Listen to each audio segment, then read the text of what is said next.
all those. Okay. So let's talk about the plot. It says the blurb, struggling to care for her terminally ill mother, Laura reluctantly reconnects with her estranged brother, Chris, for one last score. Their target, a remote English manor, rumored to house a priceless artifact. I like the plot. How did the hijinks ensue from that point, Blake? I don't want to give away too much. Mm-hmm. So I think it's already out there that this is a time loop horror. Originally, I didn't want to give that away, but then there was nothing to give away. So I had to give away. This is a time loop horror. So a team of pretend filmmakers, they go to this manor and they want to make a documentary for the owner of the manor, and then they find themselves stuck in there. A particular the sister, she's the only one who's able to see this loop happening over and over again. I guess it's a little bit similar to Happy Death. Hog Day over and over, or just a day that never ends. Yeah, it's like Groundhog Day and Happy Death Day mixed together, but with more serious horror. And there's a backstory where how did all this all happen, and then I think it'd be pretty interesting for the audience to discover as well. And I guess for your actors as well, it sort of kind of resets the characters and have them try to figure out what's going on along with the audience, right? That's what I love about time loops. It's a learning experience for the characters themselves. How do they defeat whatever they have in front of them each time the loop happens?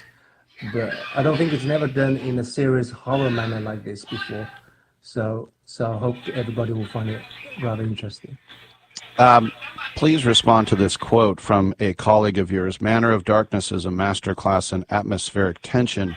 Blake Ritter doesn't just direct, he orchestrates unease with surgical precision.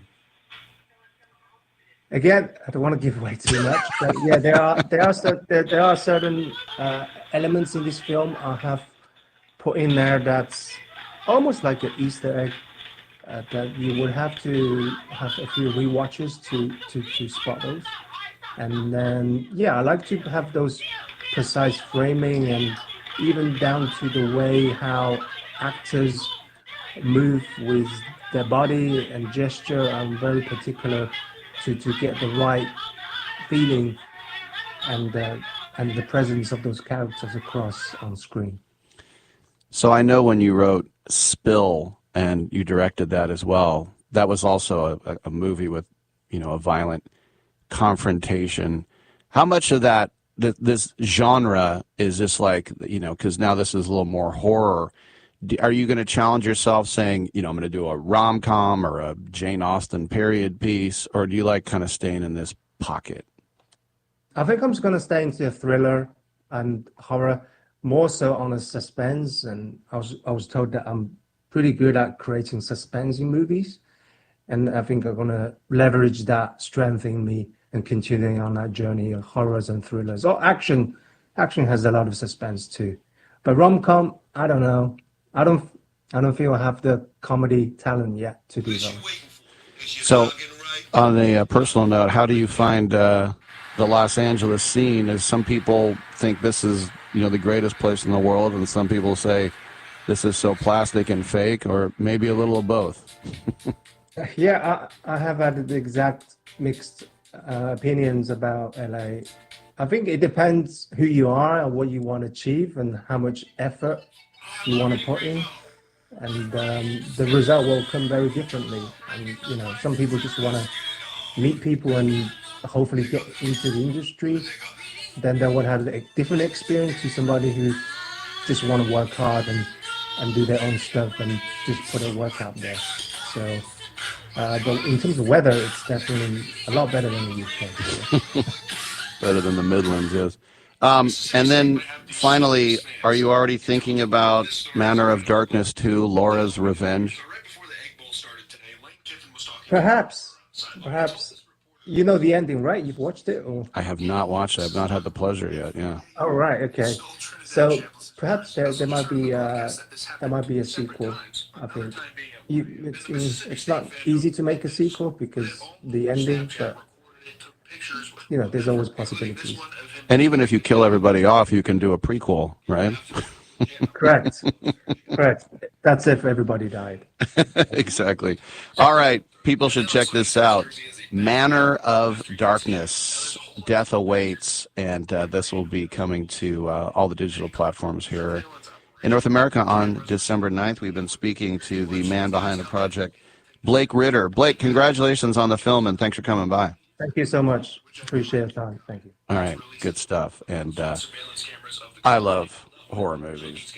And I always like to give the example of a buddy of mine who, like when we were going in high school and college, whenever there was a scary movie and we would go, he never wanted to go. And he had the dumbest excuse ever.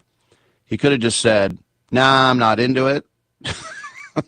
He could have said, I don't like getting scared, whatever. He always said, I got my own problems. So if Michael Myers is chasing you around, you inherit that problem. All right. We have open lines the rest of the way. We have Rick's picks today as well because we have no show next 2 days. So get on in. What the fuck, get around?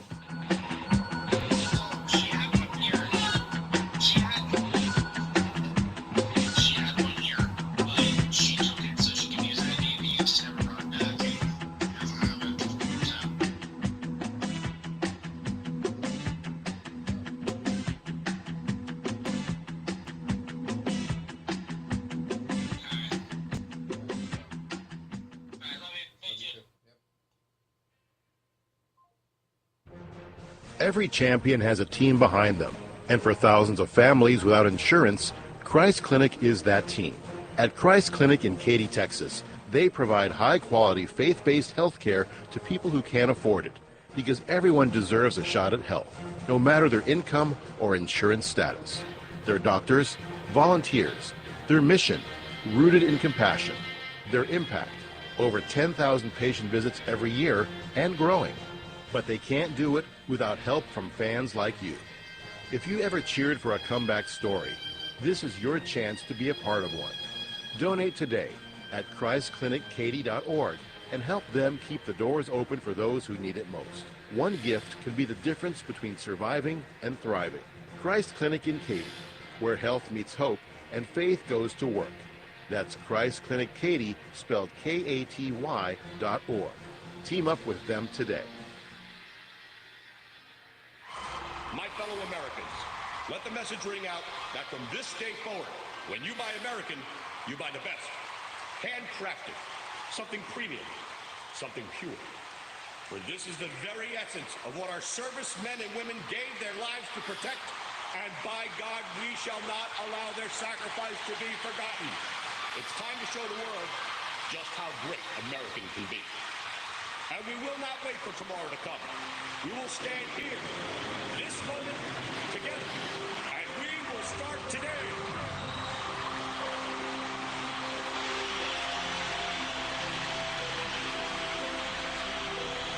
Don't ever forget how great it is to be American.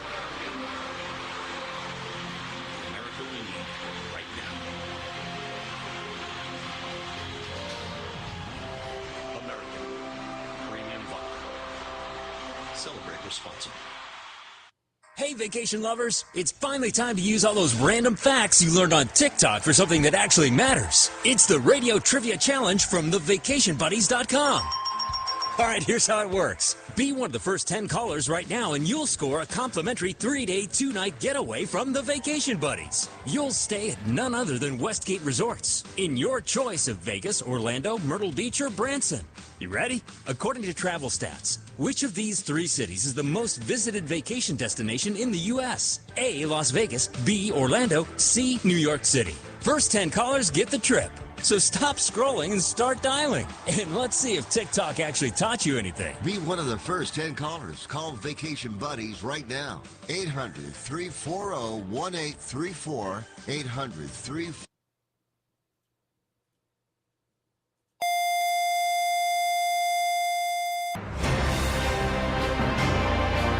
please stand by for this special presentation of the iMedia One Network on the Live 365 Network and the Live 365 app.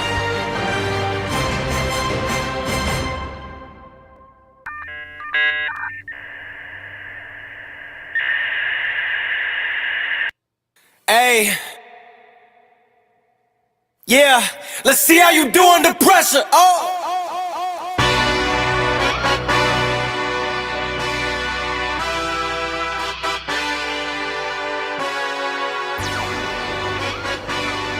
Hey, yeah, let's see how you do under pressure. Oh. And good evening and welcome to the Division 7 state semifinals here from Woody Hayes Quaker Stadium in New Philadelphia, Ohio. As this evening it will be the McDonald Blue Devils and the Hillsdale Falcons. Mark Means, Dave Clark, Michael Rickard on the numbers as we greet you here today from the home of the New Philadelphia Quakers. And Dave, we've got a snow-covered field to start this one off tonight. Yes, as we came into the building and say, well, we seen the snow really was coming down. We was wondering we're going to be in a snow-filled game, but it's cleared up that way, but the field is still covered. And there is some snow on the field. We are easily able to see the yard markers, so that will not be an issue for us here tonight. When you look at McDonald, they come off a 42-21 win over Mogador last week, the first playoff victory for the Blue Devils over Mogador. The Hillsdale Falcons, they came off a close one. They defeated Danville 25-20, and this is a playoff experienced team in the Falcons from Hillsdale. They got to the Division 7 state championship game last year. Did not go their way, Dave. Yeah. They fell 74-0 to Marion Local, who was eliminated last week in the playoffs by St. Henry. So we will have a new state champion in Division 7. Yeah, that really brings out that tiger, as they say, you got in that tank. Now, this team, to be beaten that way, you get back to this point, you really want to show what you're all about. So this game here, we know we got two excellent teams, and I think we're going to have a battle tonight. This should be a good one here tonight from Woody Hayes Quaker Stadium here in New Philadelphia. We're going to take our first break. When we come back, we'll jump inside the Cleveland Cobras Coach's Corner. We'll hear my sit-down interview with Coach Dan Williams of the McDonald Blue Devils. That's next here on Western Reserve Radio 2 and Sports Radio 1240.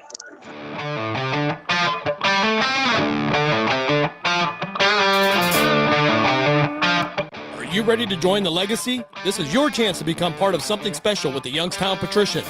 Honoring the proud football tradition of the Valley, we're on the lookout for talented post-high school athletes who want to make their mark on the field. Whether you're a seasoned high school athlete, college, or former professional player, develop your skills and become part of a team that values hard work, dedication, and community spirit. Don't wait. Begin your path to the gridiron by visiting youngstownpat.com or contacting us on Facebook at the Youngstown Patricians. Be bold, be legendary, join the Youngstown Patricians today. Discount Power Sports LLC is continuing to grow. They offer ATVs, dirt bikes, go-karts, electric bicycles, while offering off-road power sport repair services. Located at 758 North Main Street in Hubbard, right next to the newly renovated Village Tavern. Discount Power Sports LLC also offers financing and accepts all major credit cards. Discount Power Sports LLC, find them online at discountpowersports.biz. Discount Power Sports LLC, where value meets adventure. Lena's Pierogi House is your home for the area's best variety of pierogies. Daily specials include the Polish platter, the Hungarian platter, stuffed cabbage, and halushki. Having a last-minute get-together? Lena's has you covered with a wide variety of frozen take-home pierogies and dumplings.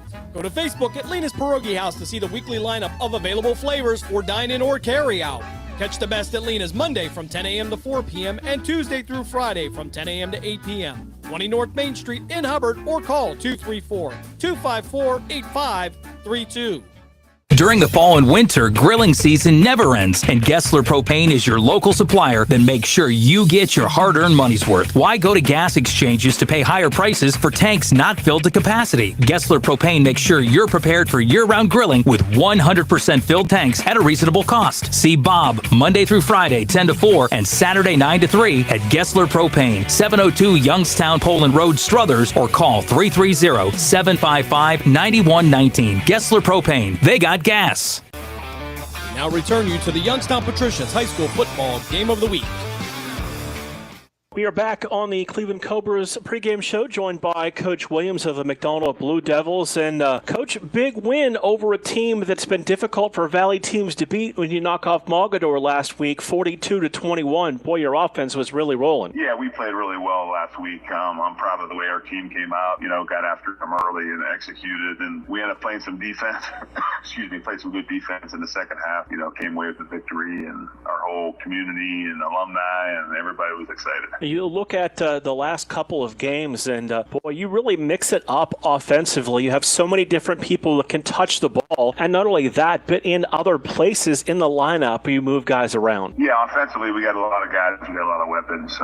With our two running backs, Casey Miller and Drew Zajac, they're 2,000-yard backs, and then Kyle Puckett's thrown for nearly 2,000 yards at the quarterback spot. And then we have Josh Crumpack and Jordy Perry at the wide receiver spot, which, both of them are, game breakers anytime we get the ball in their hands. And so we have a lot of weapons, definitely, and try to spread the ball around and mix up the pass and the run. Coach, can you talk about Crumpack's development from the beginning of the season to now and how he's become more and more part of the offense? Yeah, Josh was always a good player, great athlete, plays basketball, track, football. So he came in early on, and we, as a sophomore, we don't want to put too much in his hands, but as he progressed through the year and he came up with a lot of big plays for us. A great statistic is that he had 26 catches in the regular season, and half of them, 13 of them, were touchdowns. So he's definitely a playmaker, and we're trying to get him more involved. Even in the run game last week, he was involved, 2 rushing touchdowns, and still caught about, I think, 3 or 4 balls for us as well. Coach, you look at the matchup tonight against Hillsdale. The Falcons are 12-1, and they have some impressive victories over some powerhouse football teams this year. Yeah, they are. They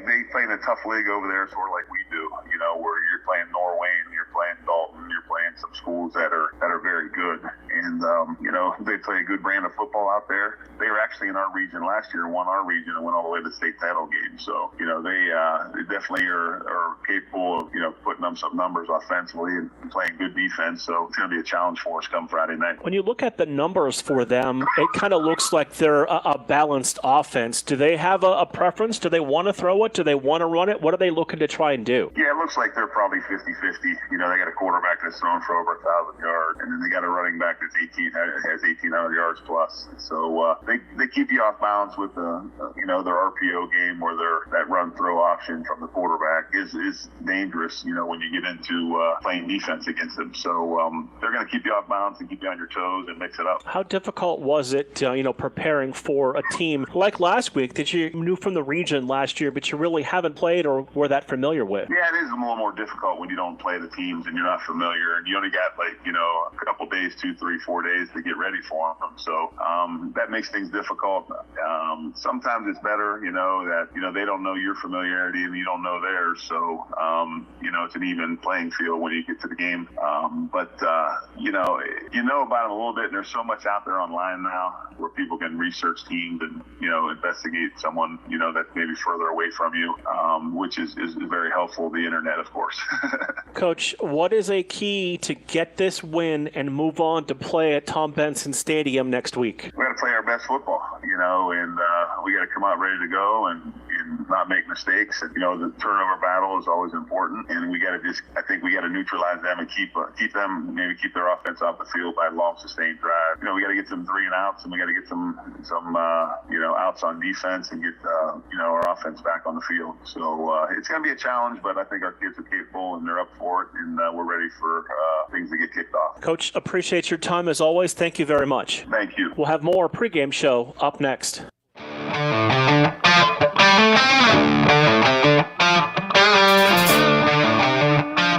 Are you ready to join the legacy? This is your chance to become part of something special with the Youngstown Patricians. Honoring the proud football tradition of the Valley, we're on the lookout for talented post-high school athletes who want to make their mark on the field. Whether you're a seasoned high school athlete, college, or former professional player, develop your skills and become part of a team that values hard work, dedication, and community spirit. Don't wait. Begin your path to the gridiron by visiting youngstownpat.com or contacting us on Facebook at the Youngstown Patricians. Be bold, be legendary, join the Youngstown Patricians today. The Village Tavern's been a beloved local landmark in Hubbard, Ohio for nearly a century, and now it's better than ever. Recently renovated and still serving up the same warm hospitality, the Village Tavern is your go-to spot for great food, cold drinks, and a laid-back atmosphere. Whether you're stopping in for dinner, catching up with friends, or just looking to relax, you'll enjoy a full menu of American favorites, rotating drink specials, and friendly service that makes every visit memorable. Be sure to visit the Village Tavern at 746 North Main Street in Hubbard, right next to Repair That Glass. To learn more, go to villagetavern3.com. Are you tired of switching apps just to catch your favorite shows and live events? Say hello to the iMedia One Network app, your one-stop destination for streaming and everything that matters. From national sports to exclusive local content, Western Reserve Radio, Western Reserve Radio 2, and CityView Sportscast are now all in one place, anytime, anywhere. Download the free iMedia One Network app on iOS and Android and unlock the future of sports audio in the palm of your hand. The iMedia One Network, your sports app in the Valley. Are you ready to hit the gridiron and make your mark? The Cleveland Cobras are recruiting players and coaches for the upcoming Premier Amateur Football League season. We're looking for passion, grit, and the relentless drive to win. Whether you're a seasoned vet or hungry rookie, your shot starts now. Join a brotherhood, build a legacy, strike with the Cobras. Follow us on Facebook at Cleveland Cobras Football, or for league information, visit TAFLfootball.com to get started today. Team, pride, Cobras. Now return you to the Youngstown Patricians High School Football Game of the Week. And we welcome you back here this evening to the home of the New Philadelphia Quakers, as the McDonald Blue Devils taking the field down here below us as we are getting set for tonight's Division 7 state semifinals. And Dave, for the Blue Devils, first time here in 31 years. Yeah, that is something to get back here, and I'm sure they want to take it another step. So you got two teams that we know they are hungry to get to this final game. And now, to honor America. So we will now take our final timeout. We will come back and get ready to kick this one off here on Western Reserve Radio 2 and Sports Radio 1240.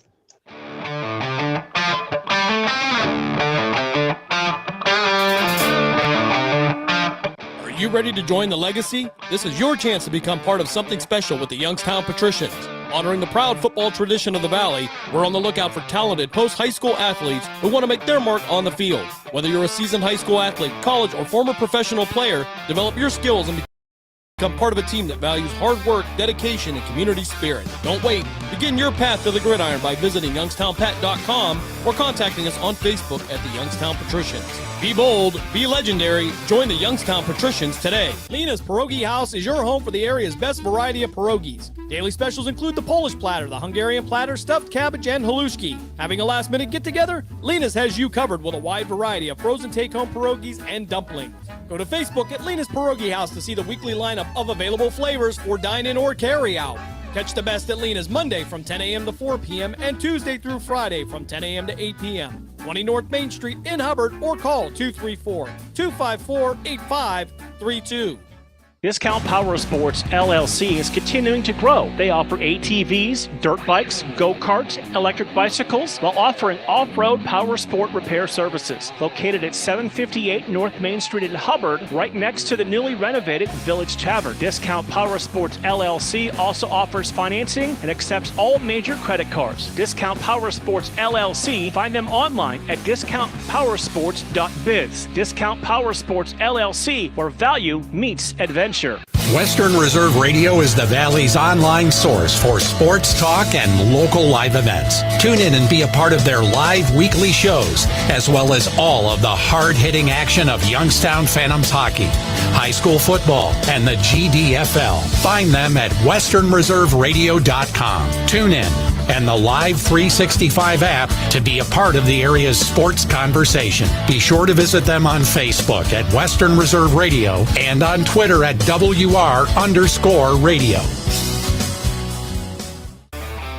now return you to the Youngstown Patricians High School Football Game of the Week. And we welcome you back here as we are getting set for tonight's kickoff of the Division 7 State Championship game. And this will be the matchup between McDonald and the Hillsdale Falcons.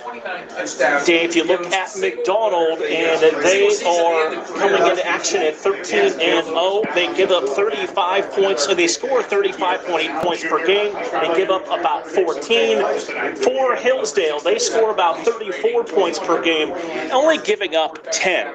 Yeah, that lets you know this is a game that should be definitely, I'm going to say, in the mid-range. I don't know if it'll be a high-scoring game, but I think it's going to be a definite battle.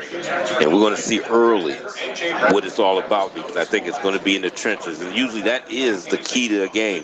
Who can win in the trenches? Yeah, definitely. The trenches have determined a lot of football games over the years. When you talk about this team, the Falcons from Hillsdale, you talk about Owen Sloan to the tailback. 1,850 yards, 29 touchdowns. How about these numbers? He's the single-season rushing leader, he's the career rushing leader, and he's the all-time touchdown scorer for the Falcons. Yeah, well, that's when you're there like that, you know he's ready for a big game here, showcase his talents in front of this crowd. So I'm sure he's going to be a workhorse tonight. Coach Klein, they come off a 25-20 win over Danville last week, and they are 12-1 on the season. Of course, McDonald beating Mogador 42-21 last week to advance here to the state semifinal. We mentioned it earlier. It's been 31 years since a McDonald team has made it this far, and they are looking to get one step closer to playing at Tom Benson Hall of Fame Stadium. Yeah, that's a lot of years there to be wanting to get back to this point. So when you get here, you don't want to waste that moment. You want to be in the moment and take care of business. The winner of this matchup will face Columbus Grove, who is 11-3, St. Henry winner, who is 12-1. That game will be next Saturday at Tom Benson Hall of Fame Stadium in Canton. That's a 10:30 start. That is the first of a triple header on Saturday from the Hall of Fame. Yeah, that's when they say get your popcorn ready, but you get it early in the morning when you start with that one. And that's but we done seen some great games when we had the opportunity to go to the state and see these teams play. And I tell you, you see some great football for these championship games. Cale Lewis is the starting quarterback, 6'2", 185-pound junior, 2,148 yards, 28 touchdowns, just 2 interceptions on the season, rushed for about another 350 yards and 10 scores. Yeah, that's somebody that's very efficient. The one big number, the 2.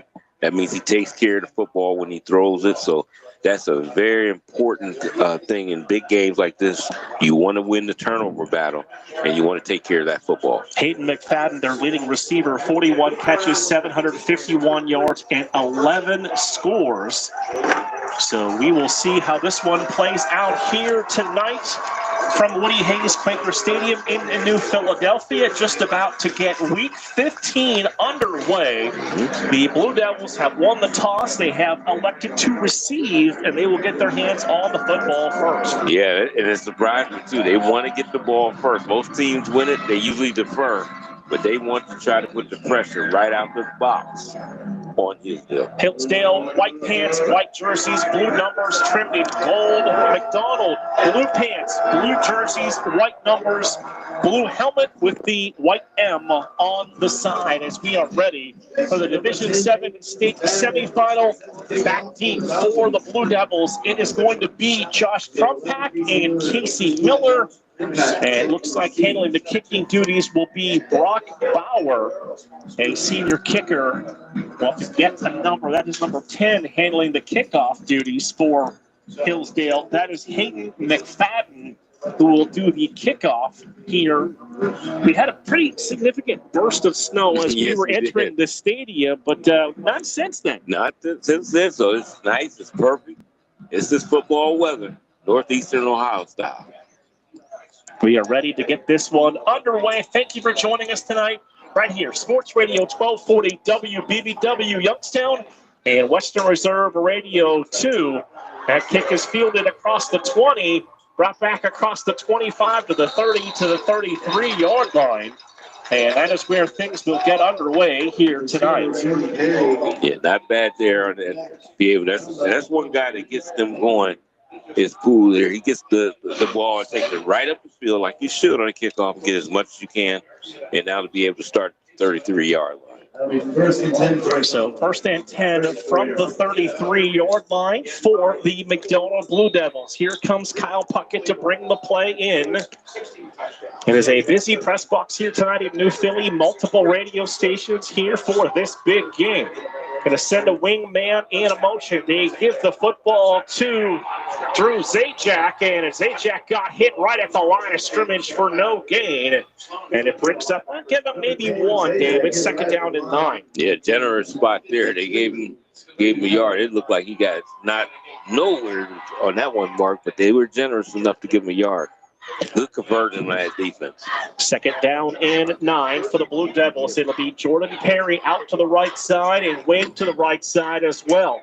They're going to give the ball to Miller on a sweep across the 40, 45, and down near the 47-yard line. First down run for Casey Miller, and the first down of the night for the Blue Devils. Yeah, he looked like he was shot out of a cannon when he got that ball. He took off to that outside. And you can see there's going to be some issues on the field with as far as the condition of being able to cut on a dime. You can see that when Miller, speedy guy, he can cut, but it was a little harder for him to do so tonight.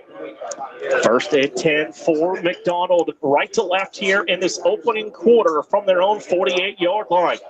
They're going to run the football again down to the 45-yard line of the Falcons. Casey Miller's going to pick up about 7. It's second down and 3. Yeah, and I guess he said, hey, Mr. Clark, let me show you something. I'm show you some cutting inside. He sure did.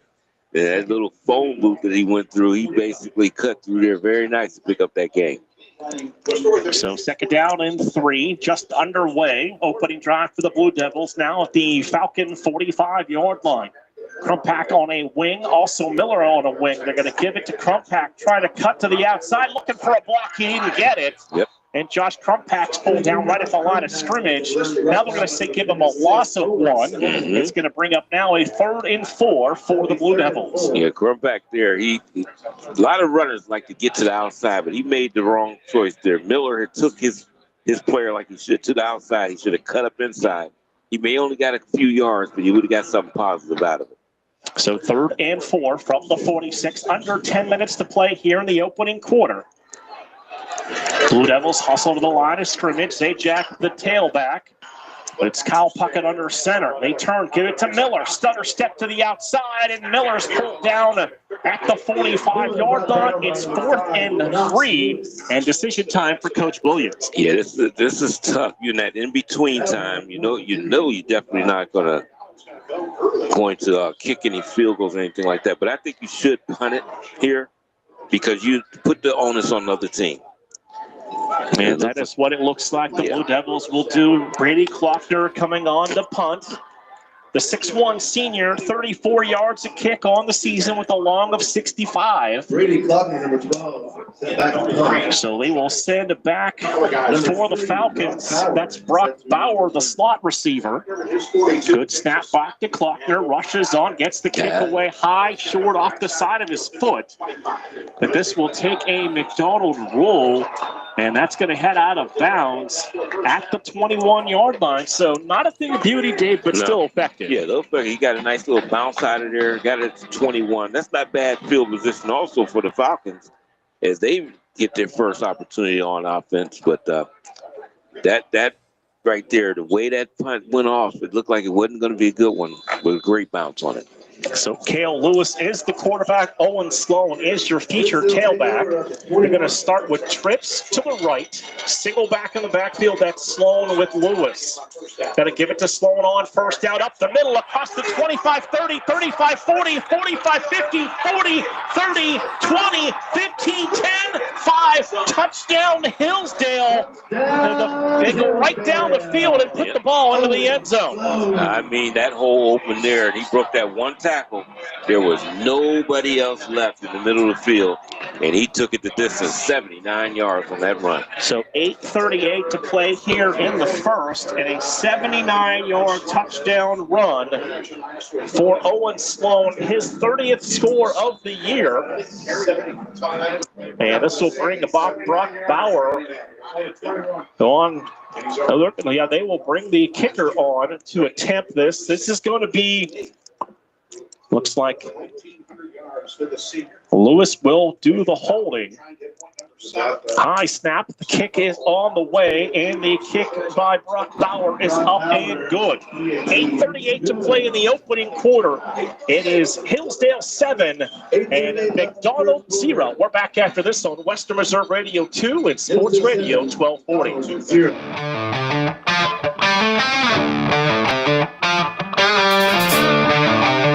Discount Power Sports LLC is continuing to grow. They offer ATVs, dirt bikes, go-karts, electric bicycles, while offering off-road power sport repair services. Located at 758 North Main Street in Hubbard, right next to the newly renovated Village Tavern. Discount Power Sports LLC also offers financing and accepts all major credit cards. Discount Power Sports LLC. Find them online at discountpowersports.biz. Discount Power Sports LLC, where value meets adventure. We now return you to the Youngstown Patricians High School Football Game of the Week. And we welcome you back here as we get set to get this game back underway, as the Falcons will get the football. Going to run up on this, just kind of off the side of his foot, kick that drops inside the 20. Brought back across the 25 to the 30, and down near the 33-yard line. That's going to be Josh Trumpack on the return. And McDonald has the football for the second time here tonight. Yeah, and almost near the same field position as they started off with their first drive. Now at the 33, I think they started at the 34 in their last one. So see if they can have better fortunes this one, but they see if they can respond to what they just happened to them. Can they respond well right here? Kyle Puckett now going to get the play and bring it in from the near sidelines. He's going to send a single receiver in Jordan Perry. And Perry's out to the right side. Crumpack in motion. Puckett to throw, and he overshoots his intended target, Casey Miller, and incomplete. It's second down and 10. Yeah, he had him there, too. He was in space there. You had to be a good throw. He just needed to layer right over the linebackers. But he was open in that little area. And, you know, if you can get Miller the ball in space, he could be dangerous. Second and 10 for the Blue Devils. And we are at 8.5 minutes to play here in this first quarter of action. They break the huddle, come to the line of scrimmage. Down to 15 seconds on the play clock. Jordan Perry, single receiver out to the right side. They're going to give it to Miller. Miller cut up the middle. And Miller will get to the 35. He's going to have two. It's going to be third down and about 8 yards to go. You know, we've been following McDonald and seeing what they did, especially the offensive line has been great all season. But you see they have a little bit of trouble with the Falcons' defensive linemen. They're a little quick.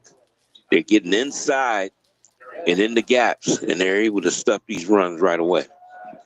Third down and 8 from the 35-yard line. Going to have a wing to the right side. Zajac, the tailback. Play action for Puckett. Looks downfield for Perry, and that pass is incomplete, and it's fourth down and 8 for the Blue Devils. Yeah, you need to get that pass down lower. And they may have called something. He had his hand on him. A little bump there in the back, but that ball was uncatchable. So fourth down, and Brady Klockner will come on to punt the football away. Single returner is back deep for the Falcons. That is Brock Bauer, the senior wide receiver. Yeah, that's a familiar name. Snap back to Klockner, gets the foot into this one. Bauer's going to let it roll. And he'll back away from this football that rolls out of bounds at the 26-yard line. And another effective punt by the McDonald special teams, and it'll be the second possession for the Falcons here in the opening quarter. Yeah, that one was even more effective than the first one there. Got a nice roll on it, but not bad. field position again for the Falcons to start from the 26-yard line. So 1st and 10 for Cale Lewis and the Falcons. 7:38 to play here in the opening quarter in the Youngstown Patricians high school football game of the week. It is the Division 7 state semifinals. It is stacked 2 receivers to the right, split 1 to the left side. We're going to take this snap. We're going to give the ball to Sloan. And this time he is going to be bottled up after he gains a couple down to the 30-yard line. Give him 4. It is 2nd down and 6 for the Falcons. Yeah, he showed some leg drive there because he was actually hit right at the line of scrimmage. But he kept pushing forward and got 4 yards out of that carry. 2nd and 6 from the 30-yard line. 7 minutes and 10 seconds to play in this opening quarter. Falcons going to put single receivers to each side. Lewis works out of the pistol with Owen Sloan, the tailback. Claps takes the snap. He'll give it to Sloan. Sweep into the outside to the left. And Sloan's able to lower the shoulder and get down to the 35-yard line. He's going to be about a yard shy. It's 3rd and 1 for the Hillsdale Falcons. Nice run there, too. I mean, it didn't look like he was getting much, but he was able to keep those legs driving as he looked for an area to get to on that outside. He was able to pick it up. And only now, 3rd and 1 in there. You know, the playbook's open up now, Mark. Do what you want here at 3rd and 1. Going to go trips to the right side. Single back that's Sloan in the backfield. The Blue Devils showing pressure. They give the ball to Sloan. He was able to break free of a couple of tackles. He'll have the 1st down and more all the way down to the 43-yard line. And they convert the 3rd and 1 to keep the drive moving. Yeah, I like the defensive call in which they put a run blitz on there. The only one problem, you got to go under control when you're on the run blitz, be able to get inside and then control where you're going. The guy got inside and ran right past Owen as he continued to move forward to get that 1st down. So Sloan picks up the 1st down. Going to put 2 receivers to the left, 1 to the right side, wing to the right side. Looking to throw. That pass complete to the outside to Brock Bauer, the slot man who does a little bit of everything for this Falcon team. And he's going to pick up 6 down to the 49-yard line. Yeah, I tell you, this offense right now, very efficient. The line, like I said, before the game started, where they went at in the trenches, and right now, the defensive line of the Falcons and the offensive line are up on each of their opponents. They are really controlling everything. And move and set, going to go strong to the left side. Going to pitch the ball to Sloan, running that way. And Sloan hit a wall of defenders at the 49-yard line of the Blue Devils. And it's going to bring up a 3rd down and 2 now for the Hillsdale Falcons. Yeah, that might have been their best response there on defense on that play there. You've seen it. There was no pushing or anything of that McDonald defensive line that time. They did an excellent job on defense to hold their ground. Falcons on top of the Blue Devils here early, 7-0. It's 3rd and 2 for Hillsdale. Lewis takes the snap. He will give the ball to Owen Sloan. And Sloan's going to have the 1st down by about a yard. Needed 2, give him 3, and that's a Falcon 1st down. Yeah, they did that. I tell you, this is one of those drives here where you're just chunking away little by little. And they're doing an excellent job of doing so. They're in total control right now of this game. 1st and 10, Falcons from the McDonald 46-yard line. Going to split 2 receivers to the left, 1 to the right side. They've got a wing to the right side. Lewis going to flip the ball out to the outside again to Brock Bauer. And Bauer's going to be down to the 41-yard line of the Blue Devils. That's a pickup of 5. It's 2nd and 5. Yeah. That puts them in a good situation. When you're in 2nd and 5, again, as I talked about earlier, open up the playbook. You got a lot of things you can do, and they can run it, they can pass it. And you see they're on the far side, on that far hash. Now you got this wide side of the field to work with. I wouldn't be surprised to take a shot down the field. Second and 5 from the 41-yard line. We approach 4 minutes to play in this opening quarter. Flips it out to the outside. Bauer made the catch, made a man miss, got across the 30 and spins his way down to the 28-yard line. Once Bauer made that first man miss, he was easily able to pick up the first down. Yeah, easily there. I'm telling you, they're doing an excellent job of everything. And they're using the total whole field. That's what you do when you want to really have a defense confused. Use the entire field. And they are definitely doing that. Falcons huddling up back near the McDonald 40-yard line as they come to the line. To put two receivers to the right, wing to the right side as well. And one receiver to the right side. They are going to give it on a reverse to Bauer across the 25-20, 15-10, 5, and down to the 2-yard line. Brock Bauer on the wide receiver reverse sets the Falcons up with first and goal. Yeah, I was wondering something happened. Why did they looking back this way, and I was wondering, did he step out somewhere, or it looked like he stepped out. Holding. Okay. I didn't see any flag on the field at all, Mark. I'm looking all over, but I'm looking at the referees standing back here, and I knew something had to be called. So that penalty flag on the Falcons wipes out that wide receiver reverse by Brock Bauer, and now puts the Falcons behind the chains. Well, I guess he picked up the first down, and then they mark it off afterwards. We've got 3:28 to play in this opening quarter, Dave. On our first penalty here of the evening. Yeah, and didn't even see the flag out there. And all the white with the snow on the turf, you think that flag would kind of stand out a little bit more. We're looking everywhere. So it's 1st and 9 now for the Falcons from the McDonald 27-yard line. They need to get to about the 18 for a first down. 3 minutes, 22 seconds, clock rolling here in the opening quarter.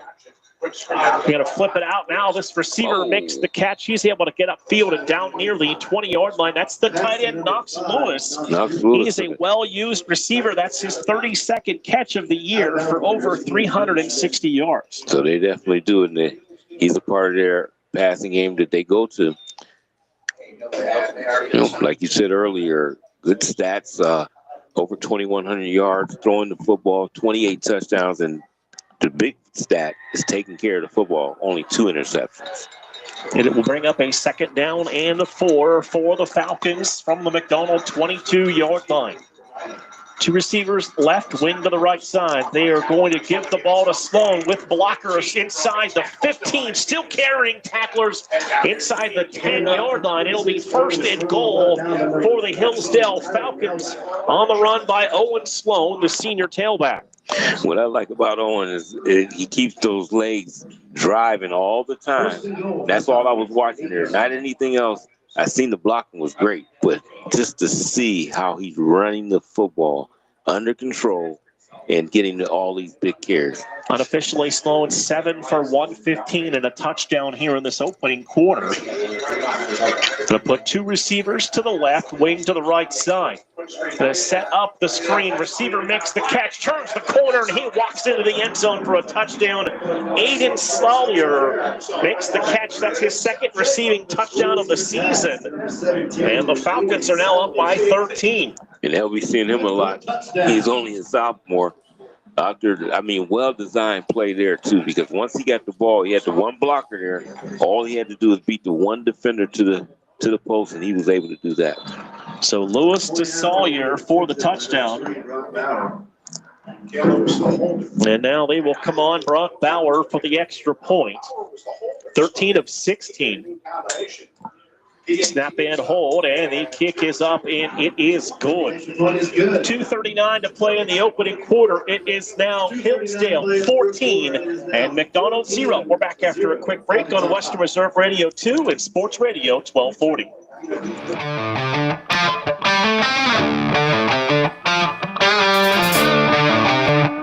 Lena's Pierogi House is your home for the area's best variety of pierogies. Daily specials include the Polish platter, the Hungarian platter, stuffed cabbage, and halushki. Having a last-minute get-together? Lena's has you covered with a wide variety of frozen take-home pierogies and dumplings.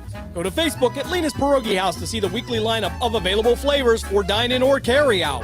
Catch the best at Lena's Monday from 10 a.m. to 4 p.m. and Tuesday through Friday from 10 a.m. to 8 p.m. 20 North Main Street in Hubbard, or call 234-254-8532. We now return you to the Youngstown Patricians High School Football Game of the Week. Well, two big scores now by the Falcons from Hillsdale, and McDonald finds themselves down by 14 here early, Dave. Yeah, this is something that's not something that I'm sure they're used to.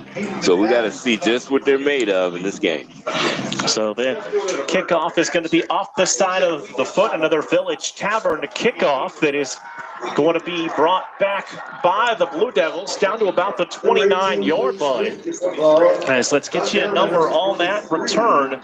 That's Quinn Schmidt, the sophomore, on the return for the Blue Devils. Yeah, now they're back with 29-yard line. So they haven't really generated that much offense. They got a couple first downs. Two, I think one they definitely picked up, another one with a penalty. But they haven't shown too much offense here, and they're going to have to get going. And get going is right now. They have to start doing something. So 1st and 10 for the Blue Devils. They're going to give the ball to Miller. Miller looking for a block from Perry. Turns the corner across the 35-40, 45-50, and down to the 47-yard line of the Falcons. That's a big run that time by Miller, when the Blue Devil offense needed it the most. Yeah, I mean, they absolutely needed to get something going. He showed his speed and was able to get to that outside and pick up something big. So Miller picks up the first down on the ground for the Blue Devils. Now down to the Falcon 47-yard line. Yeah, nice 23-yard run on the part of Miller. Perry, the single receiver in the formation to the left. They're going to put a man in motion, give the ball to Krupak across the 45-40 with blockers across the 35 and down to the 34-yard line. A little bounce in the step now of this offense for the Blue Devils. Yeah, I mean, that's two positives right there, and that's two of their big-time players that can make plays. They got to get going and be consistent with what they're doing. So 1st and 10 for the Blue Devils from the 34-yard line of the Falcons. Here in the final minute 45 of this opening quarter. Puckett under center, sends Miller in motion, gives the ball to Zajac.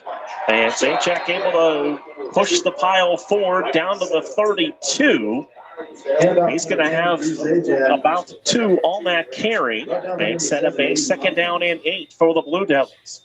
Yeah, that there. One thing Zajac is, as he moves up this here, and we get into this regional semifinal, you see the players are a little different. He's a 230-pound player, but he runs upright, and these guys get inside and they're able to bring him back and show they had the strength to bring him down. Puckett under center, 2nd down and 8. Going to toss the ball to Miller, try to make a man miss. He gets across the 30, and he'll get down to the 28-yard line. Miller's going to get 4. This will bring up a 3rd down and 4, and we are under a minute in this Division 7 state semifinal. Yeah, this is where you're in 4-down territory. I don't see any field goals, no punts or anything from here. 4 down to pick up this 1st down. So, they got 2 more downs now, with this being the 3rd down. 3rd and 4 from the 28-yard line. 30 seconds to go in the quarter. Pocket play action, and this play is going to be blown down, and a procedure penalty on McDonald. It's going to stop this play and bring up 3rd down and 9 now for the Blue Devils. Yes, that's something they didn't want. They had a perfect...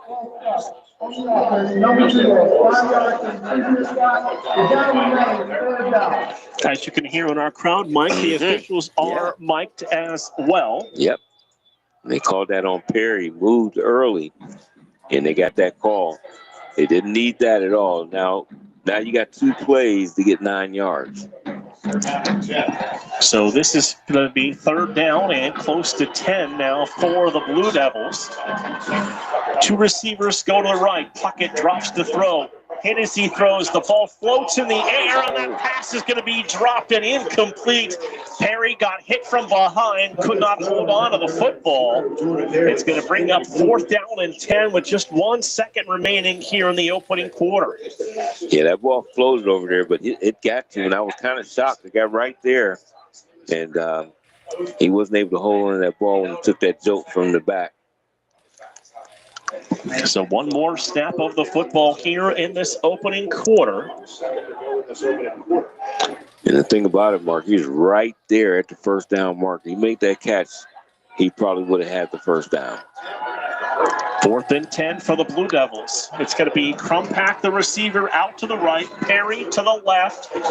They're going to turn to play fake. Puckett looking downfield for Crumpack. Ball floats in the air, and that is intercepted by the Falcon defense.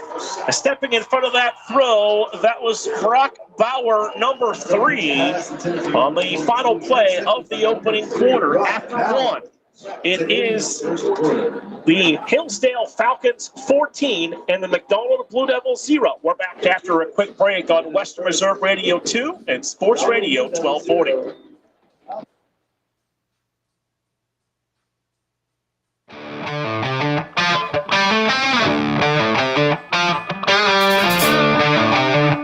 Discount Power Sports LLC is continuing to grow. They offer ATVs, dirt bikes, go-karts, electric bicycles, while offering off-road power sport repair services. Located at 758 North Main Street in Hubbard, right next to the newly renovated Village Tavern. Discount Power Sports LLC also offers financing and accepts all major credit cards. Discount Power Sports LLC, find them online at discountpowersports.biz. Discount Power Sports LLC, where value meets adventure. Are you ready to join the legacy? This is your chance to become part of something special with the Youngstown Patricians.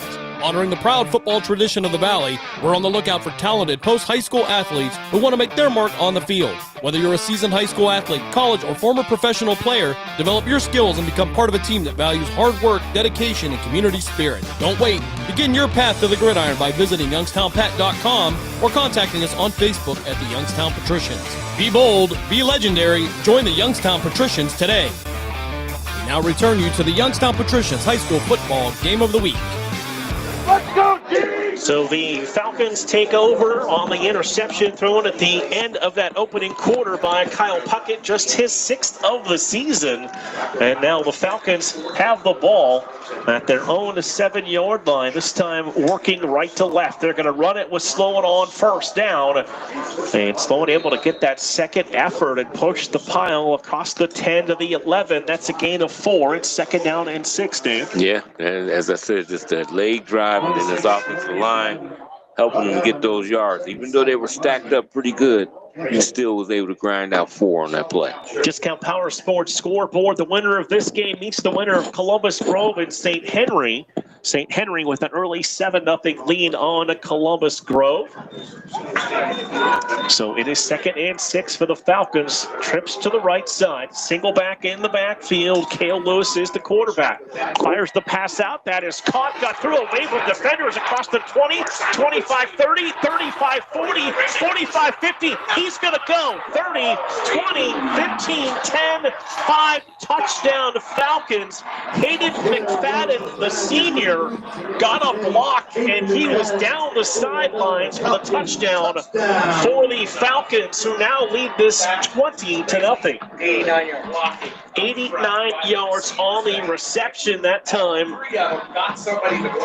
And with 11 minutes and 4 seconds to go, McDonald now down by 3 scores. Yeah, I was trying to get that number. Was that Cale Lewis on that, right? And that was Hayden McFadden on the reception for the touchdown. Lewis now 5 of 5 for 113 and a pair of scores. So the extra point is up and it is good. 11:04 to play in the first half. It is the Falcons 21 and the Blue Devils 0. We're back after a quick break on Western Reserve Radio 2 and Sports Radio 1240.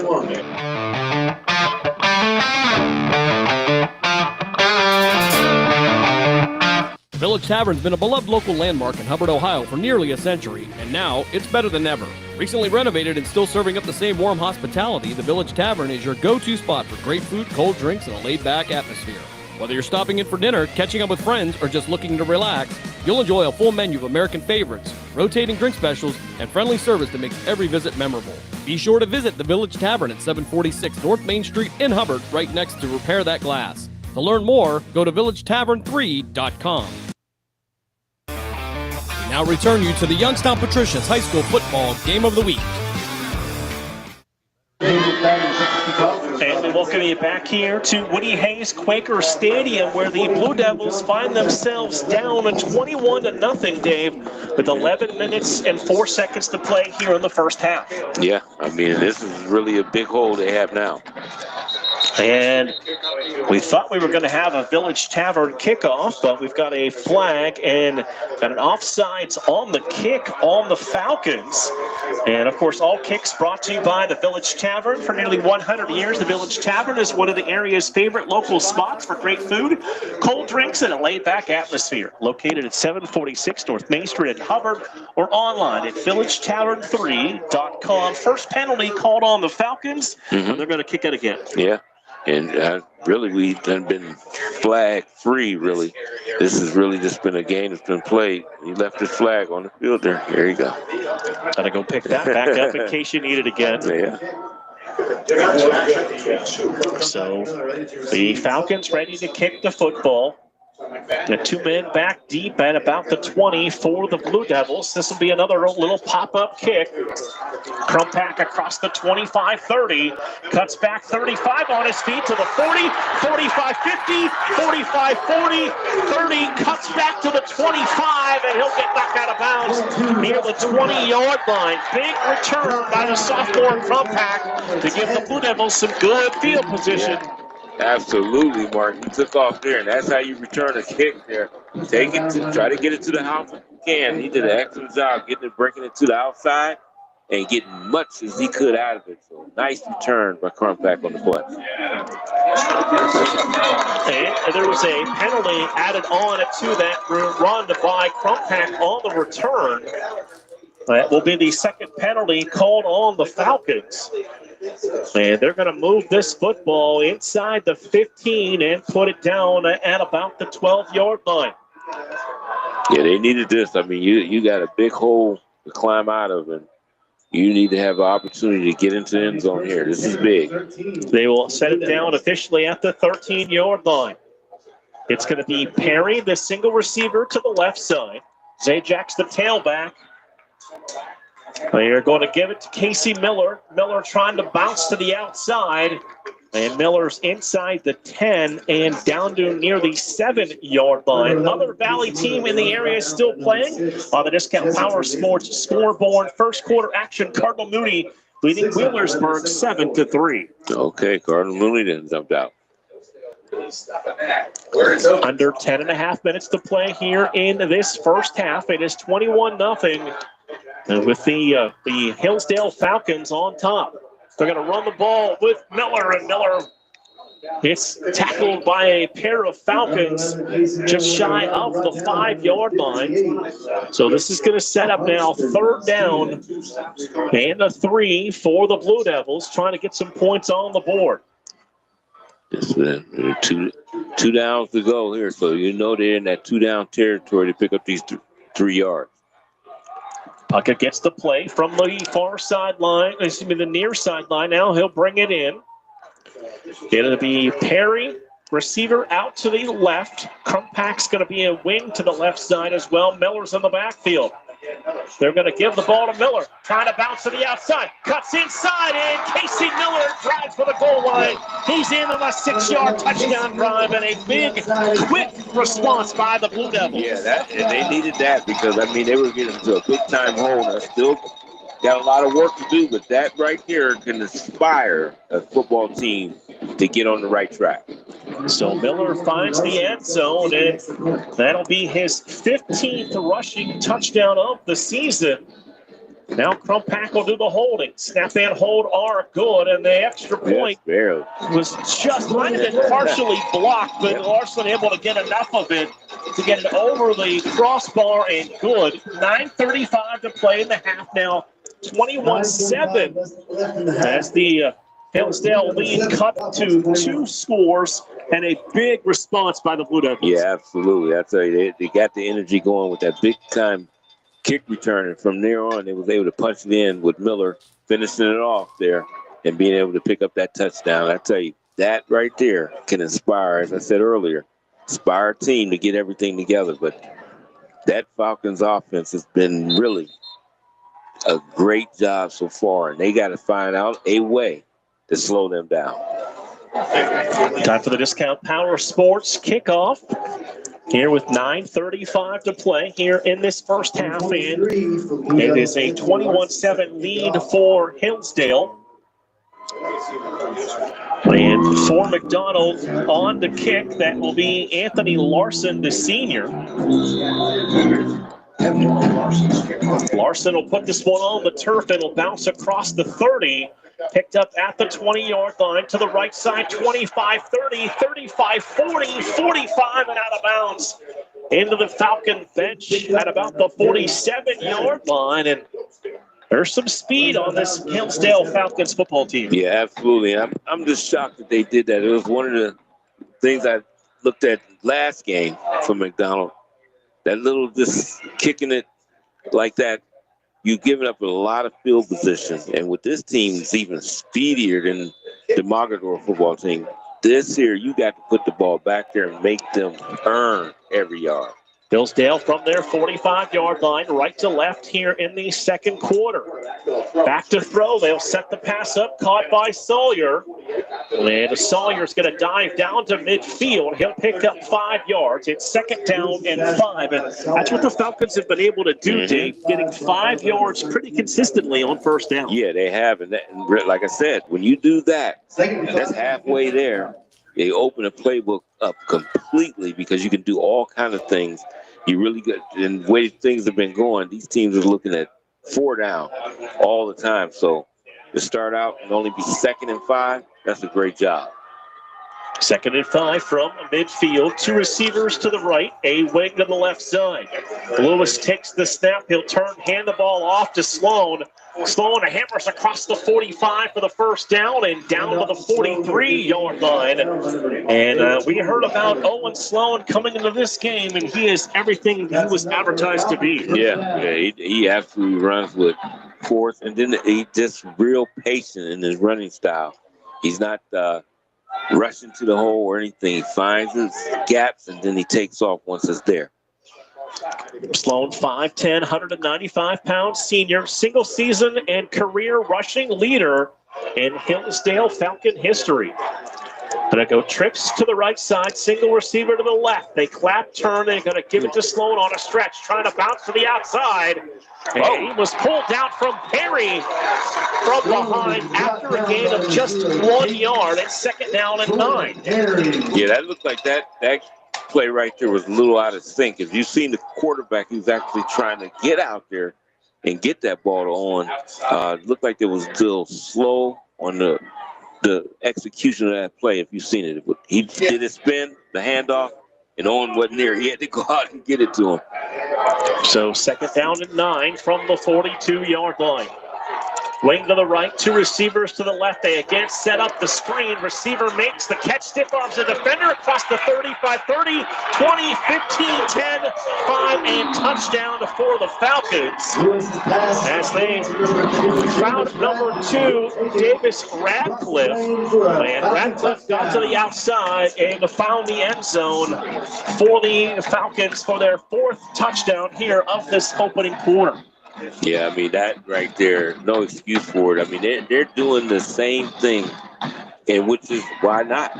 But on defense, you got to make the adjustments. You got to get a guy up there and maybe even a spy toward that side because they're going out wide, 1 block, and if you miss that tackle, it's 6. Line drive, extra point is up and good. 7:24 to play in this half. And it is Hillsdale 27. And the McDonald Blue Devils 7. We'll step aside for a break and be back with more here on Western Reserve Radio 2 and Sports Radio 1240.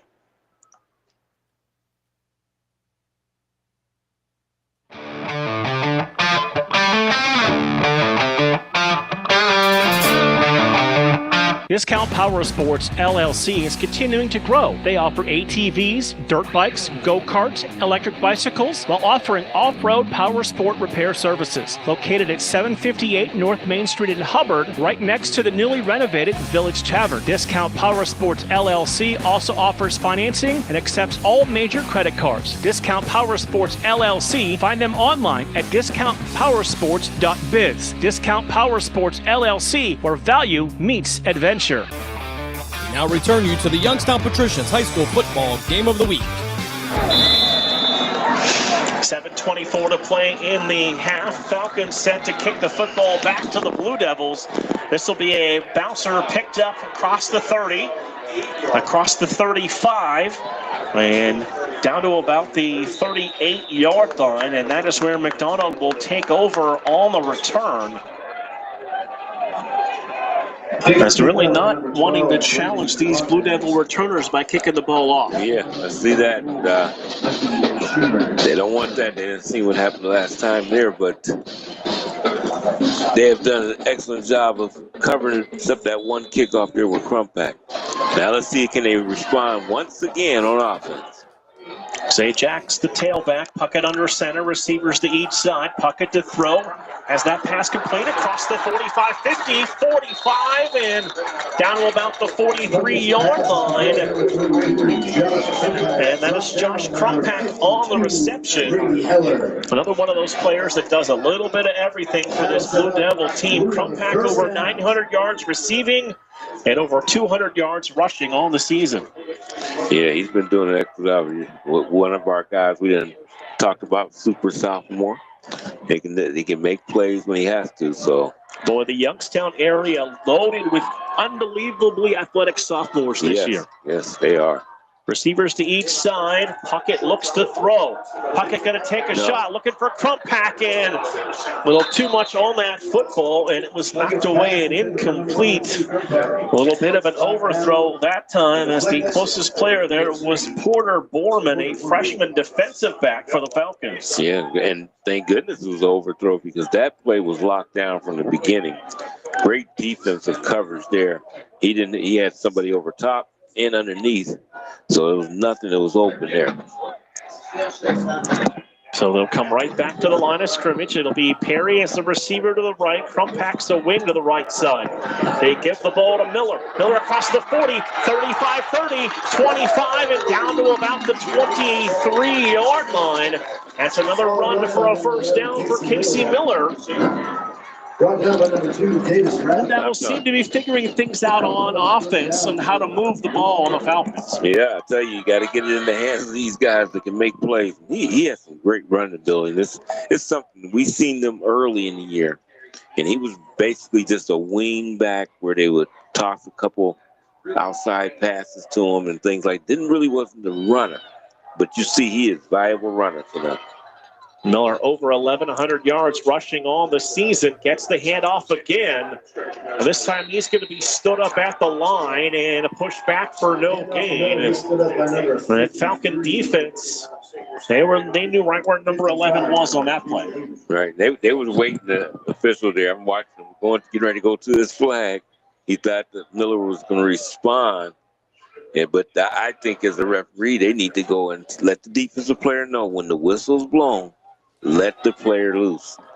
You know, don't try to toss him backwards, because that is going to generate something. Crumpack in motion. Puckett to throw. Going to take the shot downfield. Pass caught inside the 10. It's going to be first and goal for the Blue Devils. As that's Miller on the reception now, his 18th catch of the year, and his first and goal for McDonald at the Falcon 9-yard line. And this is where the missing of Van Meter is big, because Miller needs a break. You can see that he's winded. You know, he plays defense too. This is a time that he needs to come out and give him a little break but they're unable to do that. Now you're looking at roughly 40-man rosters for each of these two teams in the Division 7 level. But a turn, give it to Miller. Miller's going to be bottled up as he's knocked back down near the 7-yard line. Going to give him maybe a yard on that play, set up 2nd and goal. Right. I tell you, I'm looking at Miller and I'm watching his body language. He's the guy that needs a break right now. 2nd and goal from the 8-yard line. We go under 5 minutes to play. First half, 27-7. It is the lead for the Falcons over the Blue Devils. Pocket under center. Zajack's the tailback. They're going to turn. They're going to give it to Miller again. Try to cut between the hashes. And Miller's going to be down to the 5-yard line. He'll pick up 3. It's going to be 3rd and goal from the 5. Well, he is really running the ball today. He's showing everything. He's leaving it all on the field, as they say. Miller's already carried it unofficially 13 times for 88 yards and a touchdown. Yeah, it's a lot of carries in the first half. We're still at the 4-minute mark.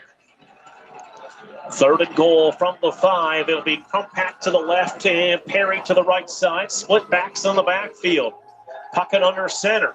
Looking. Now he's going to be hit, and he is going to be sacked back at the 10-yard line. And it's coming up there defensively. That's Knox Lewis, the tight end, playing some linebacker for the Falcons. It's going to be 4th and goal all the way back to the 10-yard line. Yeah. This is one here. With the score being up 20 points on you, you more than likely are going to bypass trying a field goal. You're going to try to get in to the end zone. And Blue Devils have not attempted a field goal this season, so they will play on 4th down and 10. Perry, receiver on the numbers to the left. Crumpack in motion as a wing right to left. Pocket to throw. Swings it to Crumpack. Crumpack's at the 5 and knocked out of bounds at the 4-yard line. And the Falcons hold on 4th and 10. And they will get the football back with 3:12 to play here in the half. Yeah, and I'm going to tell you, they'll try to, the way they've been playing offense, they're going to try to go 90-something yards here and try to get in the end zone and really put a real damping on the situation here. Up by 20. Great defense to stand down here. And now let's see what they try to do on offense.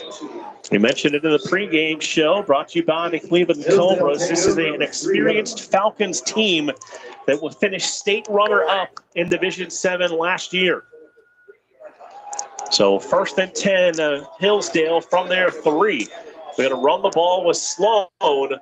And Sloan able to push the pile across the 5 and down to the 6-yard line. He's going to get about 3. It sets up 2nd down and 7. We go under 3 minutes to play in the half with Hillsdale leading McDonald 27-7. Yeah, they're in total control, Mark. And we done seen that tonight. They've done an excellent job in this first half of controlling the football. 2nd and 6 from the 7-yard line.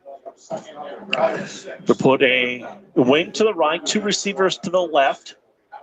Sloan is the tailback with Lewis working out of the pistol. He'll clap, take the snap, give the ball to Sloan, running off the right side. Sloan looking for the 1st down. He's going to dive near that marker out to the 15-yard line, and that'll move the sticks for the Falcons. Yeah, he was able to get there. Nice and patient, I talked about. He's a patient runner. And then you see that little burst at the end when he wanted to get to that 1st down. So, tough guy to play against. 5'10", 195 pounds, and a senior for this Falcon football team. And Trevor Klein is the head coach for the Falcons. 2 receivers to the right, 1 to the left side. Sloan, the tailback. They're going to fake it to him, swing it out into the flat. Receiver makes the catch and is able to get up forward for about 4 yards. That time before Brock Bauer got pushed out of bounds. It'll bring it base 2nd down and 6. That was the first time they really, McDonald, that is, being able to defend that play. They did an excellent job that time, but that has been a real thorn in the side. That play there, they get it out on the wings, and then they make one block, and usually the guy is off and running. Second and 7, ball on the Hillsdale 18-yard line. Under 2 minutes to play here, first half. They're going to run it with Sloan. Bricky free across the 25, and they'll pull him down at the 26-yard line. Sloan has pretty much had every carry here in this first half for the Falcons. Yeah, and, you know, we think about it. We haven't seen anybody else come in. I think he's taken every carry there has been. Sloan 13 unofficially for 147 and a touchdown. Bauer did run it one time. Yeah, and that's why we can't remember as early on that one run. First and 10 from the 27-yard line of the Falcons. Trips to the right, single receiver left. Sloan goes in motion. They fake it to him. Fire over the middle. The pass is intercepted by Perry. Across the 35-30. Still on his feet, 25. And dives down near the 22-yard line. Jordan Perry, the senior, intercepts the pass by Cale Lewis. Just his third interception thrown on the season. Yeah, that was big there. That was the big because they were starting to move the ball down the field. Now they get an opportunity to try to recapture and try to get into the end zone and try to get halfway there coming back to the floor. Lewis kind of, he led his eyes to where he was going with the football that time. No, he sure did. He definitely did that. He read it quickly and was able to make that interception. So first down and 10, McDonald from the Hillsdale 22-yard line. Flag on the play.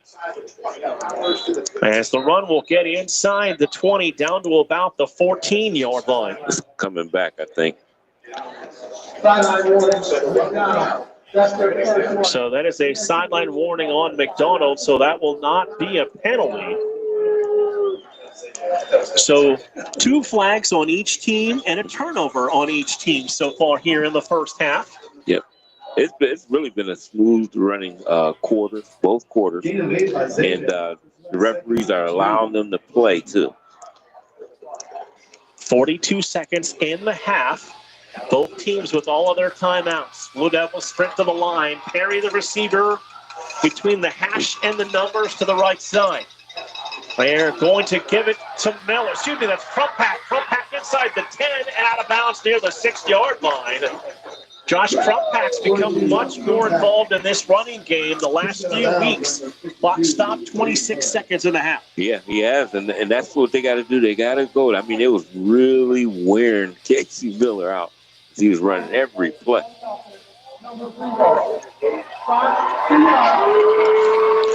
And there's going to be a holding penalty on a McDonald. It's going to wipe out that run.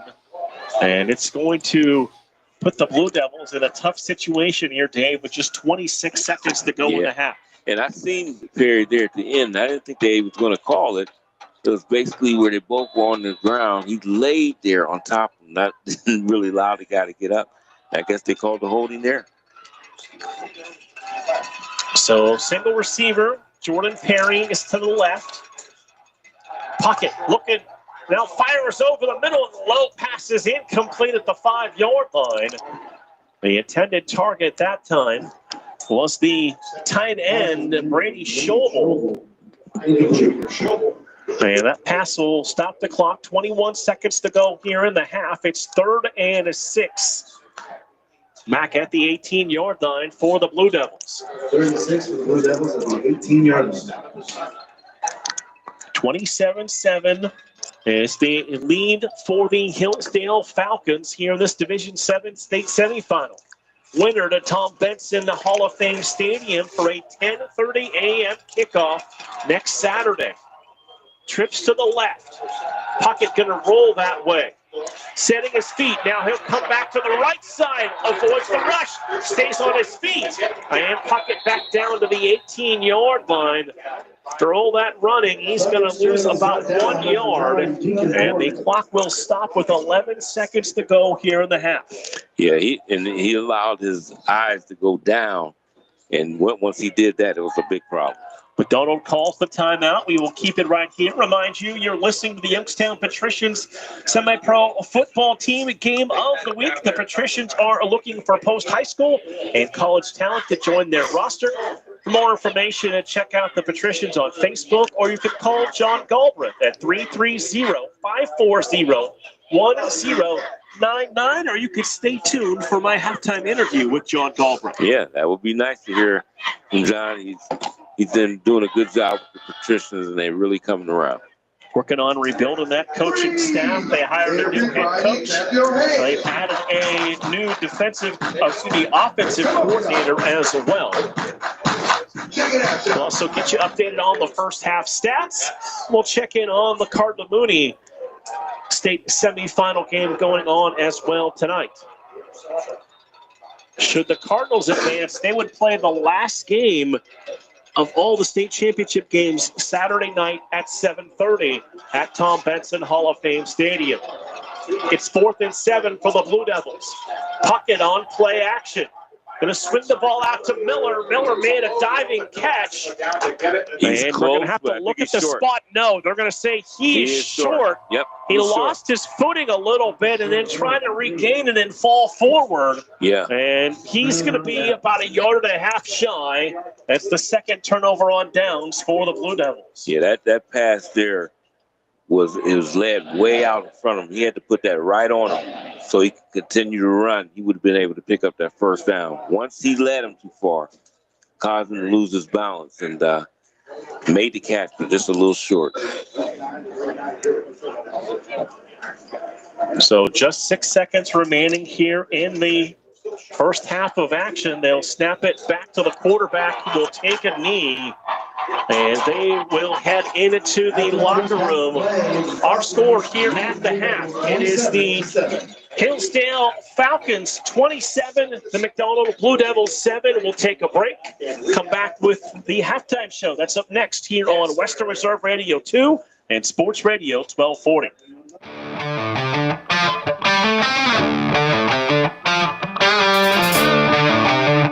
Lena's Pierogi House is your home for the area's best variety of pierogies. Daily specials include the Polish platter, the Hungarian platter, stuffed cabbage, and halushki. Having a last-minute get-together? Lena's has you covered with a wide variety of frozen take-home pierogies and dumplings. Go to Facebook at Lena's Pierogi House to see the weekly lineup of available flavors for dine-in or carry-out. Catch the best at Lena's Monday from 10 a.m. to 4 p.m. and Tuesday through Friday from 10 a.m. to 8 p.m. 20 North Main Street in Hubbard, or call 234-254-8532. During the fall and winter, grilling season never ends, and Gessler Propane is your local supplier that makes sure you get your hard-earned money's worth. Why go to gas exchanges to pay higher prices for tanks not filled to capacity? Gessler Propane makes sure you're prepared for year-round grilling with 100% filled tanks at a reasonable cost. See Bob Monday through Friday, 10 to 4, and Saturday, 9 to 3 at Gessler Propane, 702 Youngstown Poland Road, Struthers, or call 330-755-9119. Gessler Propane. They got gas. Discount Power Sports LLC is continuing to grow. They offer ATVs, dirt bikes, go-karts, electric bicycles, while offering off-road power sport repair services. Located at 758 North Main Street in Hubbard, right next to the newly renovated Village Tavern. Discount Power Sports LLC also offers financing and accepts all major credit cards. Discount Power Sports LLC. Find them online at discountpowersports.biz. Discount Power Sports LLC, where value meets adventure. Village Tavern's been a beloved local landmark in Hubbard, Ohio for nearly a century, and now it's better than ever.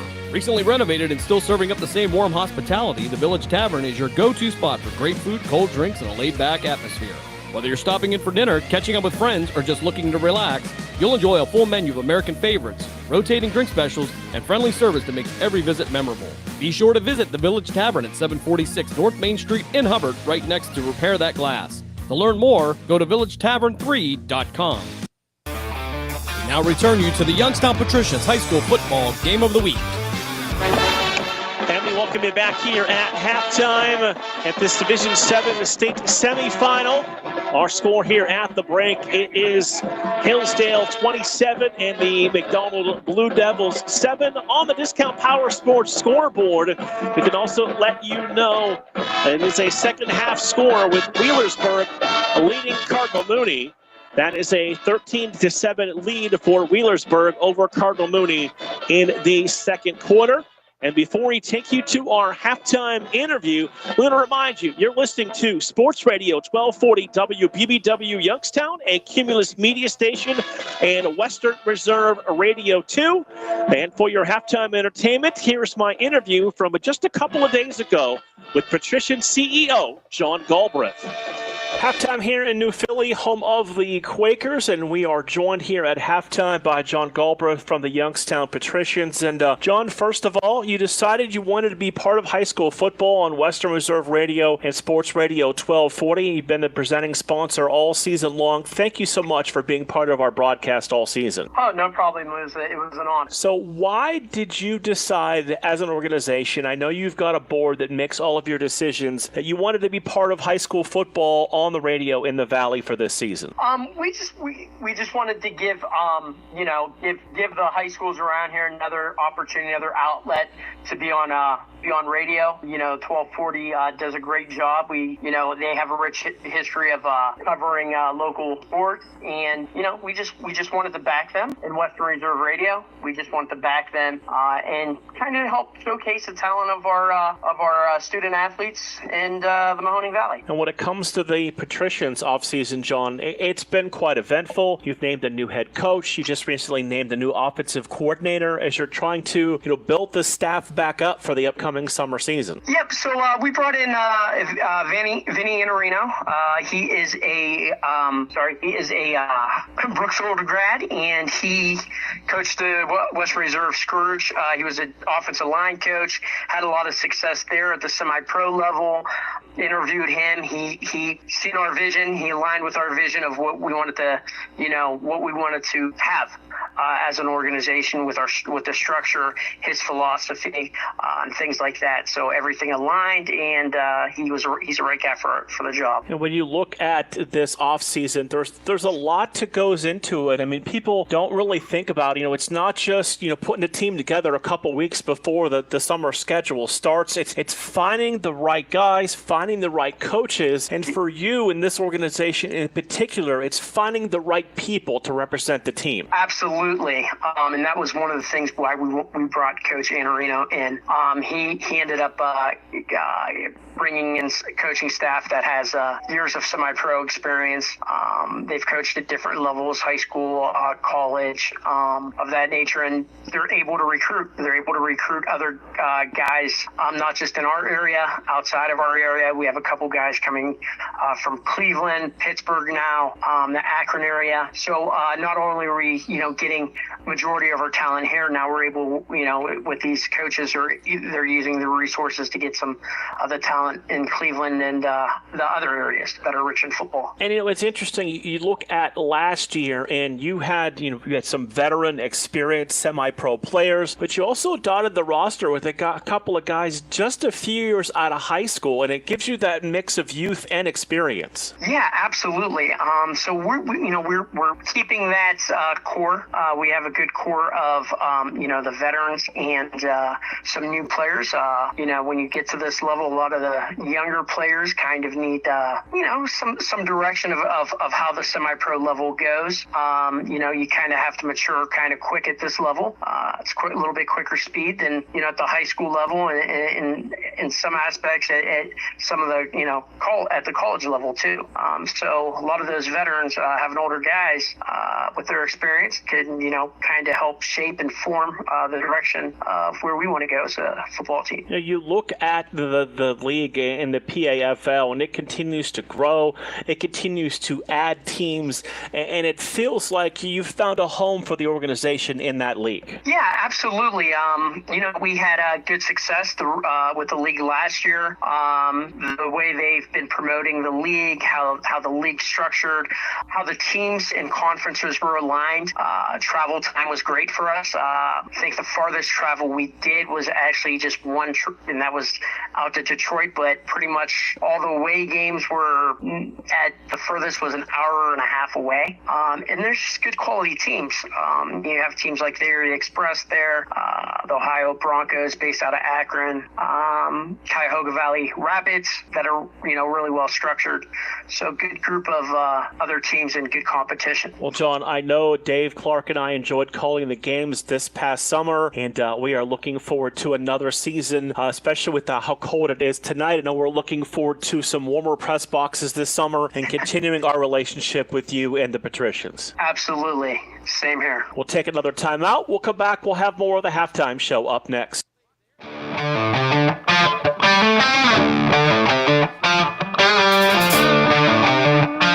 Are you ready to join the legacy? This is your chance to become part of something special with the Youngstown Patricians.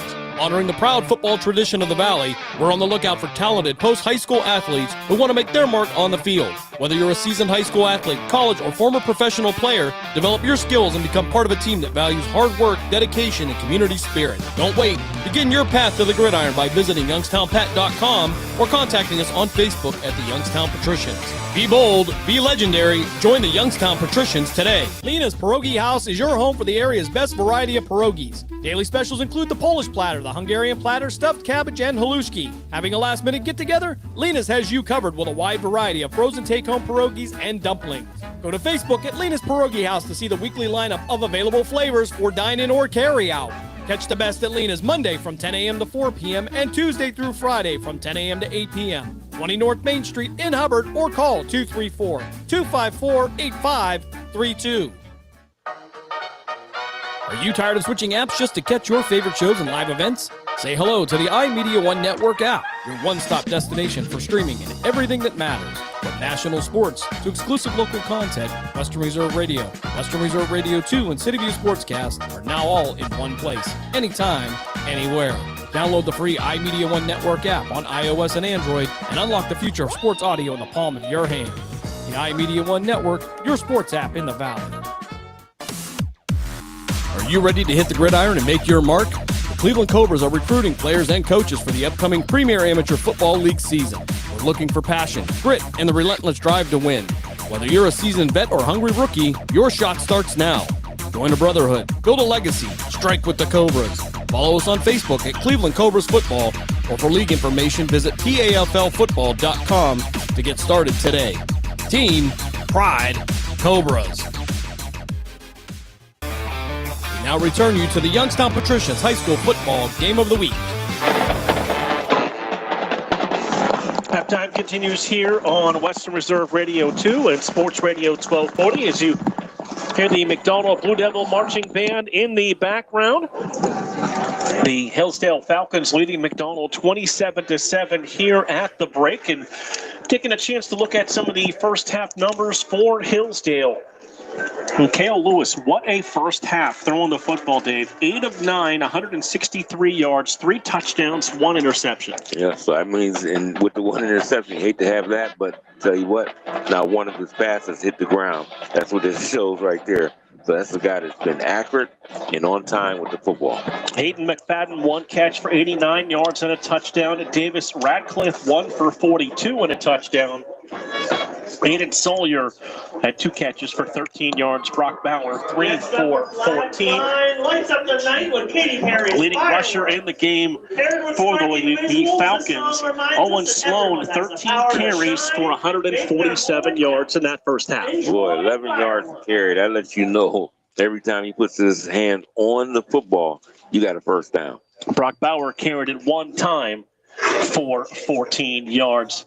For the McDonald Blue Devils, Kyle Puckett, 4 of 10 throwing the football unofficially here in the first half, 42 yards and 1 interception. We haven't seen teams the last several weeks get a lot of pressure on Puckett, but the Falcons have done that tonight. Yeah, and that's what he usually have a clean pocket. He's able to get back there and make his throws or even roll out, but he has not had the time that he usually has in these other games. So it's been a tough road for him this first half. Krumpak, 2 catches for 23 yards. Miller, 2 for 19. Running the football, Miller, 13 carries for 88 yards and a touchdown. Krumpak has carried it twice for 13 yards. Zajac, 3 carries for 11 yards. Kyle Puckett has carried it twice for -5 yards. Those both sack yardages when they got a couple of sacks on the pucket here in the first half. And for McDonald, they won the toss. They elected to receive the football, so they are going to begin the third quarter on defense. Yeah, that's something. It didn't work out. Maybe their plans they wanted to do. Now they got to get it back to that team that has been hot, but they got to come out with a second half game plan on defense to be able to slow that offense down. Looking at those first half numbers, 2 penalties on McDonald and 3 on Hillsdale, 1 turnover apiece. Scoring recap looks like this: 8:38 of the first quarter. It was a 79-yard touchdown run by Owen Sloan on the first touch from scrimmage, his 30th of the season. Extra point made it 7-0 in favor of the Falcons. Then it was Cale Lewis as he hit Sawyer for the second touchdown. This one from 8 yards out. And the extra point made it 14-0 in favor of the Falcons. It was Cale Lewis with his second touchdown pass. This one went to Hayden McFadden for 81 yards out. And they made it 21-0. Buda was got on the board on a 7-yard touchdown run by Casey Miller, his 15th rushing touchdown of the season. Larson's extra point made this score this was a 21-7 lead, and then right before the half, it was a touchdown run of Lewis on a reception from Lewis to Radcliffe, that time for 42 yards, and it's a 27-7 lead here for the Falcons at the break. And when you look inside the numbers so far, it's been the big plays. It's been the splash plays that have really been effective for the Falcons in the first half. Yeah, that's really what it is. I mean, either running or passing has been big splash plays, and they haven't really where we've seen a long, tedious drive down the field. No, it's been big plays, and it's too many splash plays if you're McDonald on defense. They got to find a way to stop those from happening. Dave, it seemed like they were able to make some adjustments and move the football, especially late first and into the second quarter. They just weren't able to finish a couple of drives. Yeah, and those were big because if they were able to, this would be a closer ball game, but they hadn't been able to close the deal, and they're going to have to find a way to do that in the second half. Discount Power Sports scoreboard here at the break. We mentioned our score at the half is Hillsdale 27 and McDonald 7. The winner of this game meets the winner of Columbus Grove and the St. Henry. And that is a 13-10 game with St. Henry leading Columbus Grove at the half. And we mentioned this a little bit earlier. Our other Valley team also doing a little bit of struggling in the first half. Cardinal Mooney trailing Wheelersburg 13-7. That game is at the break there, and we're down to our final 2 teams left representing the Valley. I tell you, they both are on the wrong end of it right now, but they got a second half each to try to make a comeback. And you look at it, we started the playoffs this year, week 1, knowing we had several teams play. We had the new bye system this year where some teams had first-round games off. And, I asked a couple of coaches, how do you feel about having a first-round bye? And the standard coach answer that I got is, I'll tell you after the game is over. And one of those was McDonald, who had the first-round bye, and they are sitting here in the state semifinals in Division 7. Yeah, and that's the thing. Sometimes those come in handy. Sometimes you want to keep playing. It keeps you on edge. It also keeps you fresh. And your team is getting on a roll. You don't want to stop that when they're like that. So it's really hard. Sometimes you got to get healthy. So you do want that week off. But it's really tough. When you got to roll and the way they were rolling, you don't want to stop it.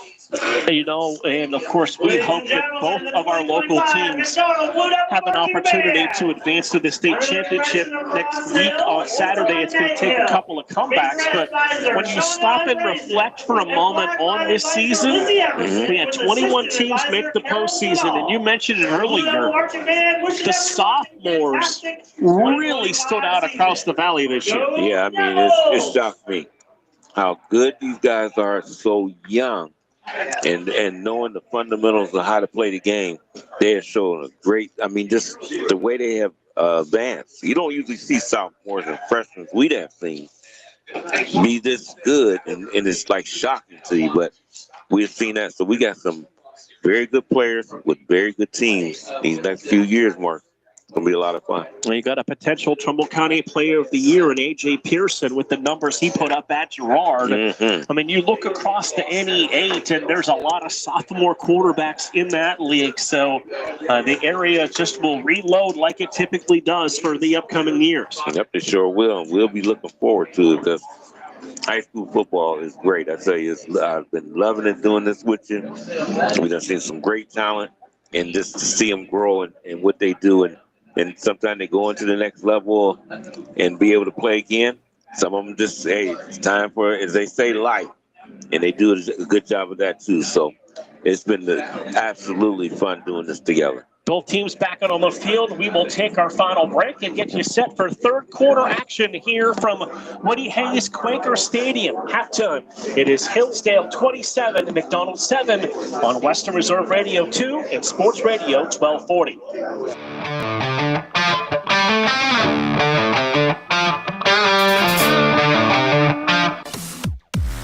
Are you ready to hit the gridiron and make your mark? The Cleveland Cobras are recruiting players and coaches for the upcoming Premier Amateur Football League season.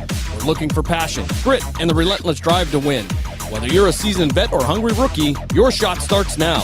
Join a brotherhood, build a legacy, strike with the Cobras. Follow us on Facebook at Cleveland Cobras Football, or for league information, visit TAFLfootball.com to get started today. Team, pride, Cobras. During the fall and winter, grilling season never ends, and Gessler Propane is your local supplier. Then make sure you get your hard-earned money's worth. Why go to gas exchanges to pay higher prices for tanks not filled to capacity? Gessler Propane makes sure you're prepared for year-round grilling with 100% filled tanks at a reasonable cost. See Bob Monday through Friday, 10 to 4, and Saturday, 9 to 3 at Gessler Propane, 702 Youngstown Poland Road, Struthers, or call 330-755-9119. Gessler Propane. They got gas.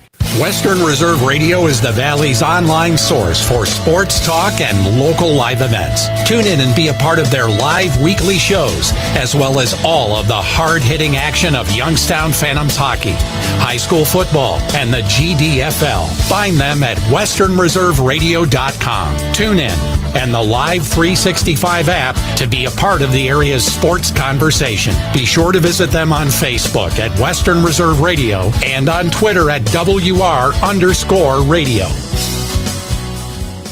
The Village Tavern's been a beloved local landmark in Hubbard, Ohio for nearly a century, and now it's better than ever. Recently renovated and still serving up the same warm hospitality, the Village Tavern is your go-to spot for great food, cold drinks, and a laid-back atmosphere. Whether you're stopping in for dinner, catching up with friends, or just looking to relax, you'll enjoy a full menu of American favorites, rotating drink specials, and friendly service that makes every visit memorable. Be sure to visit the Village Tavern at 746 North Main Street in Hubbard, right next to Repair That Glass. To learn more, go to villagetavern3.com. We now return you to the Youngstown Patricians High School Football Game of the Week. Getting set for third quarter action here on the Youngstown Patricians High School Football Game of the Week. Mark Means, Dave Clark, Michael Rickard, Matthew Craven back at our studios for the iMedia Sports Network in Struthers. And a busy night on the network. Youngstown Phantoms action over on Western Reserve Radio. We are here on Western Reserve Radio 2 and Sports Radio 1240. And City U Sportscast as Canton Akron Jets hockey with Jim Craven on the call of those games. So we got a lot for you. Don't forget, here on the Sports Radio 1240 side, the Browns back at home this Sunday, as we will have the Browns and 49ers from the San Francisco 49ers radio network. That is a noon pregame, and just a little after 1 o'clock will be the kickoff of that matchup. We're going to hear all the action right here on a Sports Radio 1240. If you're tuned in for the Cavaliers and Hawks tonight, you need to flip over to Christmas 104. That's 103.9 FM on your dial.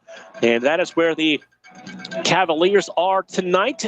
Dave, the McDonald Blue Devils, they won the toss. They took the football. They're going to go on defense to start this third quarter, and all of this comeback has to start with a stop. Absolutely, and that's what I'm looking to see. What's going to happen in this second half. What adjustments they're going to do in this half and see if they can really get things in the right direction. Second quarter, Cavaliers with a slim 33-32 lead against one of the teams they seem to struggle with. Cavs down 33-32. Cavs seem to always struggle with those Hawks. Yeah, I don't know why, but they do. They always have problems with them. They just, certain teams just match up with the others, and that's one of them that always matches up with the Cavs pretty good. Time for the second half kickoff, brought to you by the Village Tavern in Hubbard. For nearly 100 years, the Village Tavern is one of the area's favorite local spots for great food, cold drinks, and a laid-back atmosphere. Find them at 746 North Main Street in Hubbard or online at villagetavern3.com. We are just about ready to get this third quarter underway.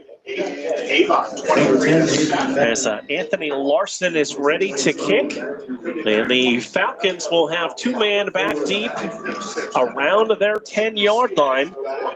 There's still a little bit of snow on the field, nothing like we saw when you and Michael and I arrived here around 5:30. Is it was a little treacherous getting to the press box. Yeah, it sure was. It was kind of dangerous. It's even worse when you forget the equipment in the media room and then have to make a second trip down for it. Yeah. I don't know who did that, but we won't blame anybody. But, it's probably me.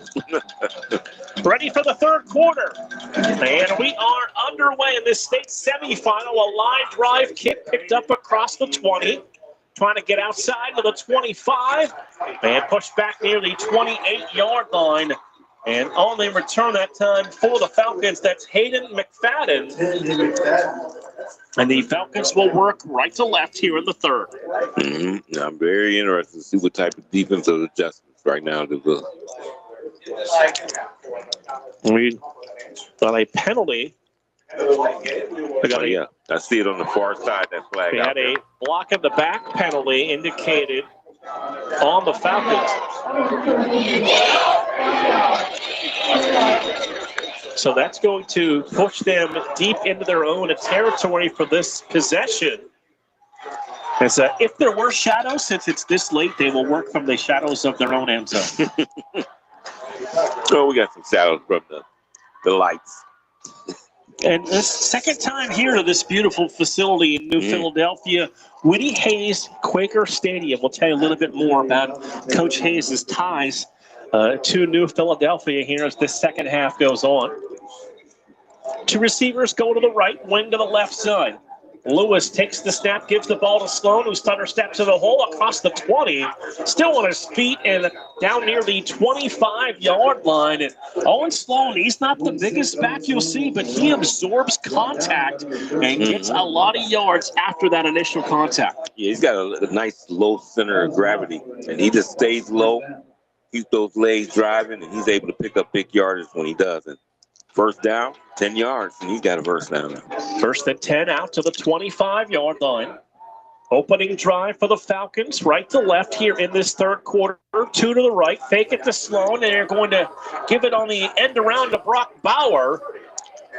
And Bauer's going to get close to that first down, and the pile still being carried by Bauer all the way out across the 40-yard line. That was an extra 6 or 7 yards where they let that play go, that the Falcons got extra yards. Yeah, it sure did. Just kept on pushing. Those legs kept driving, and he picked up big yardage there. So another first down for the Falcons to their 41-yard line. Under 11 minutes to play here, third quarter, 27-7. Hillsdale leading McDonald. Going to put a wing to the right, two receivers to the left side. Sloan is the deep back. He's going to get the carry, bouncing to the right side, off of a tackle across the 45. And they're going to say went down at the 45-yard line. And they'll spot it now at the 46, where the original line of scrimmage looked to be. Give them a gain of 6. It's second down and 4. What has impressed you about Owen Sloan? Just the way, my main thing is he's just very, very patient. And when he picks his spots, it's hard stopping him. It definitely is. So it is going to be second down and 5 to go.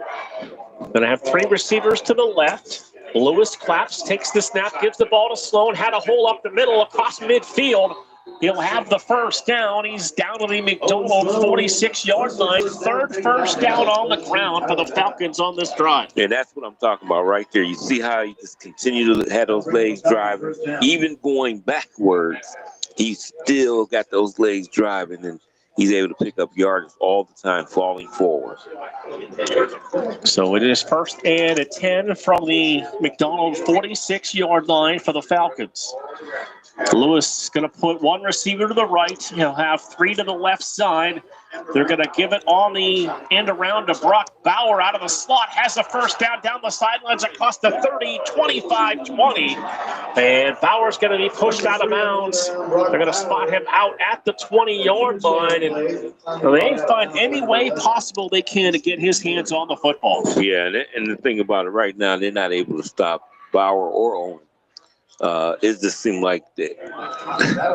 I mean, they're just doing an excellent job of blocking, excellent job of running the ball, and you see that nobody really can get to him. The only one we've seen is Miller there. He's able to do it, but he's getting worn out, I tell you. So 1st and 10 for the Falcons from the McDonald 20-yard line. Give it to Sloan, running to the short side, across the 15 and falls forward down to the 13-yard line.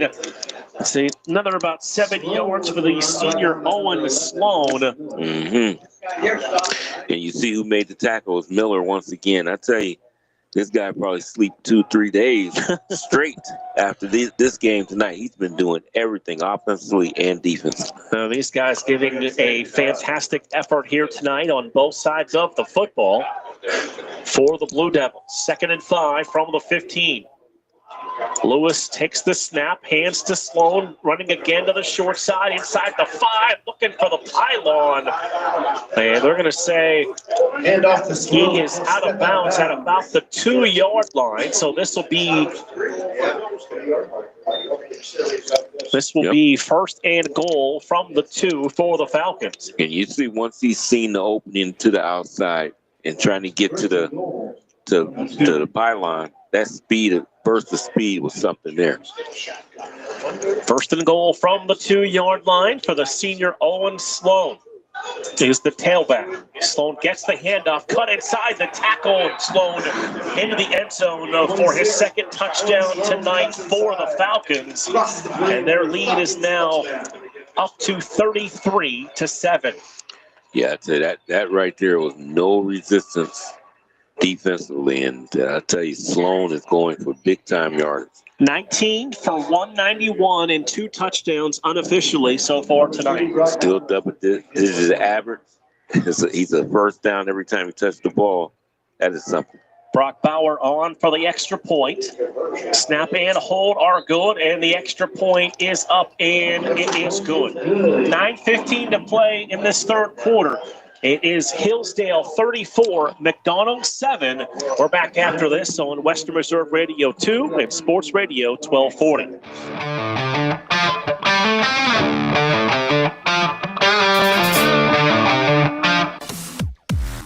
Are you ready to hit the gridiron and make your mark? The Cleveland Cobras are recruiting players and coaches for the upcoming Premier Amateur Football League season.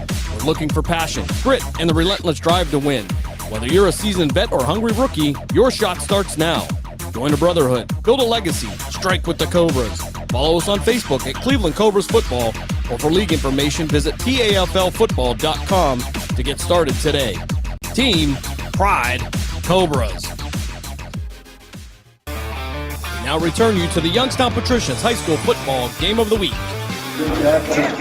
And we welcome you back here to New Philadelphia, Ohio, Woody Hayes Quaker Stadium. It is time for a Village Tavern kickoff with 9:15 to play here in this 3rd quarter. They'll run up on it, and this will be a high pop-up kick. Crumpack across the 25, 30, trying to get to the outside, and Crumpack will dive down to about the 34-yard line, and that'll be the opening possession of this 3rd quarter here tonight from New Philadelphia for the Blue Devils. We've seen McDonald, when they have that running game going. They're really able to mix in the pass and take some deep shots, and they're going to have to throw it a little bit more here in the second half. Oh, you have to, and Willie had the time. That's the problem in the first half. He just didn't have time. They put a lot of pressure on him, but he's going to have to try to roll him out. They're going to have to do something because they got to throw a football. Puckett under center. Zajac is the fullback. We're going to have trips to the right side.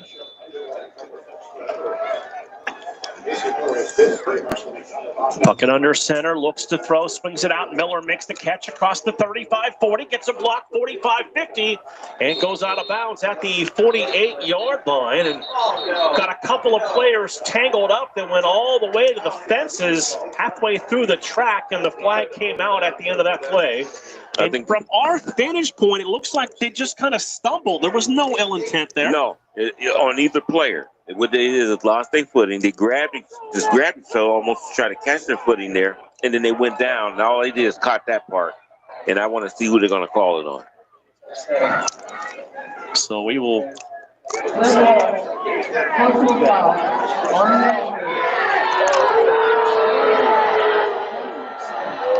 Yeah, they're going to call this offsetting, which is as close to a no call as you can get, because I mean, we saw the play was right here in front of us. We're just to the left of the 50-yard line in this great press box.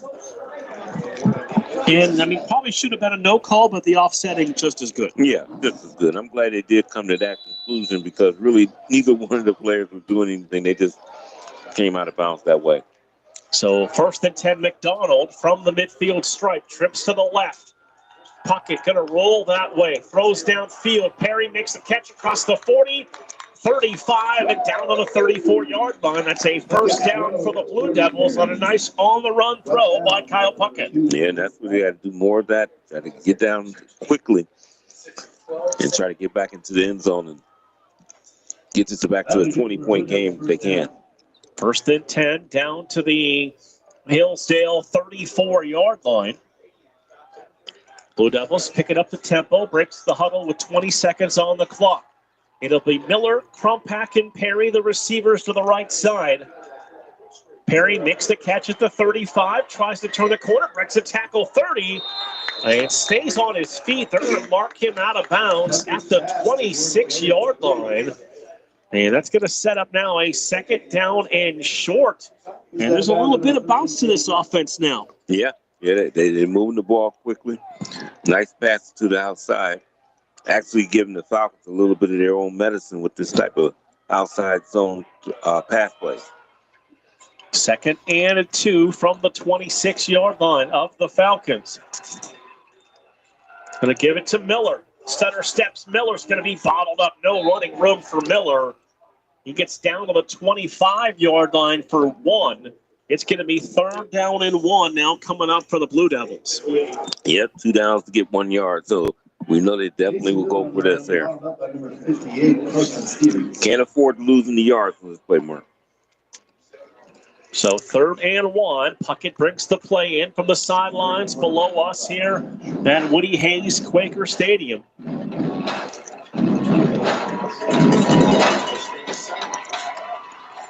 Going to send Krumpack in motion, give the ball to Zajac. Zajac hit a wall. He hit a was wall. able to push the pile forward. I don't know. Do you think he got it there? Man, they gave him the first down. Okay, yeah, because I mean, he hit a wall there. He needed 1. Zajac got about 2, and this drive will continue. Zajac at 6'3" and 230. Got square to the ground and got that first down for the Blue Devils. Now, we mentioned it earlier. We are at Woody Hayes Quaker Stadium. Woody Hayes, 2 years the head coach for the Quakers. Isn't that something? Before he went on, I tell you that guy there was a great football coach. Going to have trips to the right. Zajac the single back. Puckett to throw. Puckett rolling right. Looking underneath. Completes the pass to Perry, who spins his way down to the 20-yard line. And we've got a flag on the other side of the field away from the play. And I mean, it was so out of the play. That's unbelievable. So waiting for the official indication. Looks like they must have called a holding call. Everybody's backing up. And they're going to call ineligible downfield on the Blue Devils. Okay. So that'll cost them 5. And make it 1st and 15. That makes a lot more sense because I thought it was holding way over there. Come on. But with it being that makes more sense. McDonald needs to get between the 14 and 13 for a first down. They'll snap it from the 28. Pocket to throw. Time going to fire downfield. Perry made a great catch inside the 10. 5. It's going to be 1st and goal. Blue Devils near the 1-yard line. Yeah, he zipped that one. You talk about catching with your hands. That's how you do it. That's how you do it. That was a great grab there by Perry. So Perry just took that football out of the air. It's 1st and goal McDonald from the 1-yard line. 6:35 to play, third quarter. 34-7 is the lead right now for Hillsdale, but the Blue Devils are threatening. They're going to give the ball to Krumpak, and Krumpak walks into the end zone for the 1-yard touchdown. So with 6:26 to play here in the third, an extra point away from cutting this to a 20-point lead. Yeah, that's what they got to do. The big thing they have to do is find a way to slow down the Falcons' offense. They have to do that. Now, this Falcons offense averaging about 40 points per game on the season. Krumpak gets the hold down, and the extra point is just over the bar and good. Yep. 6:26 to play, third quarter. It is Hillsdale 34, McDonald 14 on Western Reserve Radio 2 and Sports Radio 1240.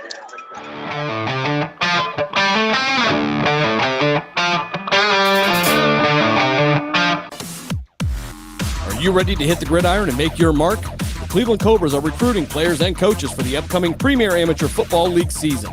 We're looking for passion, grit, and the relentless drive to win. Whether you're a seasoned vet or hungry rookie, your shot starts now. Join a brotherhood, build a legacy, strike with the Cobras. Follow us on Facebook at Cleveland Cobras Football, or for league information, visit PAFLfootball.com to get started today. Team, pride, Cobras. We now return you to the Youngstown Patricians High School Football Game of the Week. So a big scoring drive for the Blue Devils makes it 34-14 in favor of Hillsdale. 6:26 to play here in the third quarter. And it's time for another Village Tavern kickoff. This one is going to be a loop down inside the 20. Picked up on the run across the 25 to the 30. And trying to turn the corner and brought down at about the 31-yard line. And that is where the Falcons will take over with 6:19 to play here in the third. Yep, they're going to have to tackle better and just have a plan on defense to be able to slow them down. Now, Owen Sloan has been an impressive runner. Yes, he has. Well, last check, he was approaching 200 yards on the night on the ground. Mm-hmm. So they got 19 for 191. That'll put him over 2,000 yards for the season. Yeah. And this, their 14th game. Going to give it to him running off the right side, and a shoestring tackle pulls him down at the 37-yard line. As we have seen Hillsdale really attacking McDonald to the short side to the right. Yeah, they sure have. They go on that side of the field or that side of their offensive line. Must be the strength of it. That's the way they go to the right side, and they pick up big chunks every time. Gain of 6, second down and 4. We mentioned this Hillsdale Falcon team, Division 7 state runner-up last season. Second and 4 from the 37-yard line. 2 receivers right, 1 to the left. They are going to give it to Sloan. And Sloan is going to have a couple of yards as he's pushed out of bounds. It's going to bring up third down now for the Falcons. Well, you know what? Actually, there was a good play fake on there. He actually threw the ball and missed his target. And that means he was really way off on his pathway there. The ball went right into the dirt. I couldn't quite hear what our referee had to say there. But it's going to be a 3rd down and long 4 for the Falcons. Single receiver to each side of the formation, wing to the right. Sloan's the tailback. Lewis is the quarterback. Lewis going to give it to Sloan. Stutter steps in the hole now, bouncing it to the right side. And he's down to the 40-yard line. He needs to get across the 42 for a 1st down. So 4th down now facing the Falcons. Yeah, and I think they've been successful running the ball so well, even though they're in their own territory. 20-point lead, I think they'll definitely go for it. And we heard social media comments from people listening in outside of the Nashville, Tennessee area. In Virginia, we appreciate you online at westernreserveradio.com or WBBW.com tuning in tonight. Take the snap, give it to Sloan on 4th down, and he has stood up a yard shy of that 1st down marker. And we've got a McDonald player down at the 39-yard line as well. Yeah, that looked like Amari Carryall, who looks like he's injured there. That's one of the big offensive and defensive linemen down on the field. We weren't quite able to get that number. Number 77. So let's see. Carryall, 6'2", 325, and a junior. And he was on the backside of that play, Dave. And as soon as that play ended, unfortunately, he was down on the turf for McDonald. Yeah, that was surprising to see how they were able to stop that and stonewall it at the line. And good to see him get up. You can hear the McDonald faithful below us as he is under his own power, pretty much able to make his way to the sidelines below us. Yeah, and he's a big time player. He really had a lot of success last week, recovering 2 fumbles, big time fumbles at the goal line, stopping drives there. So he's a guy that's got a lot of size to us. We watch him walk to the side here, and I'm sure he's probably going to go back in this football game. Dave, want to thank Jim Craven, too, for jumping in and filling in his seat last week when McDonald beat Mogador on the road with Grove City last week. Unfortunately, things didn't go the way for Grove City, so happy to be back here with you and Michael in the warm press box here in New Philadelphia. That's for sure. We had been in many types of press box over the years. That is for sure. It's so cold outside. Michael actually didn't wear shorts tonight. Running it on, it's going to be Puckett to pass it on 1st down. Pressured, he's going to be sacked all the way back near midfield. There was nobody open downfield for the Blue Devils, and a coverage sack for the Falcons. Yeah, that's a bad sack there. You got to get rid of the football, even though there was nobody open. You got to find the spot areas and throw that football and get rid of it. You can't take a sack like that. Carson Stevens, the sophomore, on the sack for the Falcons. This is now 2nd and 20. From the 49-yard line. Blue Devils left to right here in the final 4 minutes of this 3rd quarter have trips to the right. Going to swing it out to Miller, makes the catch across the 45. And Casey Miller is going to dive down to about the 43-yard line.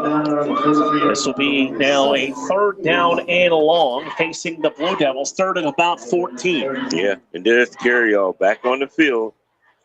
The offensive lineman is out there now on offense. 3rd and 14 from the 43-yard line. Play clock down to 5 seconds. Trips to the right side. Puckett takes the snap. He's going to roll to the left. Going to throw on the run. Pass intercepted at the 32-yard line by the Falcons secondary. Stepped right in front of the intended receiver and took the football away. Yeah, he was not open. He was bracketed perfect there. Man in front, man in back. And I guess he felt he could fit it in there, but there was no way. He was blanketed there, and now they turn the football over, and they got to figure out a way, once again, as they did last year, to stop this football team from driving. 2nd turnover of the night for the Blue Devils. The Falcons from Hillsdale have 1. First and 10 from the Falcon 32-yard line. Going to give it on a end around, trying to cut it between the hashes and down to about the 38-yard line. That's going to be Brock Bauer, who has got his fair share of carries tonight as a slot in this offense. Yeah, he usually does a good job running that football, too. Both runners are very patient, and we see that out of both of them. Bauer came into play 120 yards rushing, about 350 yards receiving. He's added 63 yards on the ground on just 4 carries. And Bauer's mixed in 3 catches for 14 yards as well. Trips go to the right side. It's Lewis and Sloan in the backfield. Low snap. Lewis picks it up, gives it to Sloan. And Sloan, carrying that football precariously, Dave, got down to the 45-yard line. Yeah, that was, it looked like it wanted to come loose there, but I tell you, once again, keeping that low center of gravity, continue running hard. That unofficially put Sloan over 200 at 205 on 23 carries. And that'll give him over 2,000 on the ground for the season. Mm-hmm. We approach 2 minutes to play here in the third. I'm just impressed of how consistent he is, how patient he is, and he's picking up big chunks of yards. Twins to each side. They will turn, swing it to the receiver, made the catch and got absolutely hammered. Perry read that play all day, and Jordan Perry with a perfect tackle that had Dave jumping out of his seat. Oh, man, I tell you, I forgot I was broadcasting. I mean, boy, that's what I love right there. That's how you play football. You come up and put that shoulder right there in the chest plate. And he did an excellent job there. That's a gain of 1 for Knox Lewis, and it's 2nd down and 9. We're under 80 seconds to play here in the third. Wing to the right, 2 receivers to the left side. Low snap for Lewis. Takes the end around, swings it to Sloan, who made the catch. And Sloan is going to be stood up right near the line of scrimmage. It's going to be 3rd down and 9 for the Falcons with a minute to play here in the third. Yeah, they're coming up and thumping right now. And that's what you want to do. You got to try to send some type of message here. It's been a long evening for McDonald. And now they're trying to show a little bit of physicality on defense. So that's what you need to do.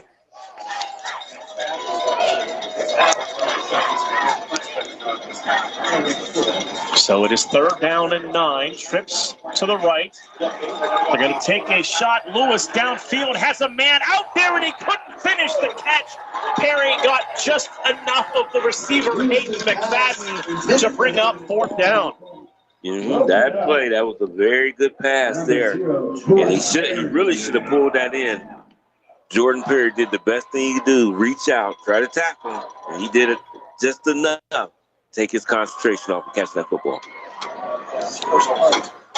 So 4th down and a punt for the first time tonight for the Falcons. Lewis is the punter and the quarterback, so keep an eye on that. Took off early. Procedure penalty, 3rd flag on the Falcons. Yep. He had a gunner on the outside there. He was ready to get downfield quickly because he took off before the ball was even snapped. So 4th and 14 now for the Falcons. Crumpack standing at his 27-yard line. Lewis to punt the football away. 22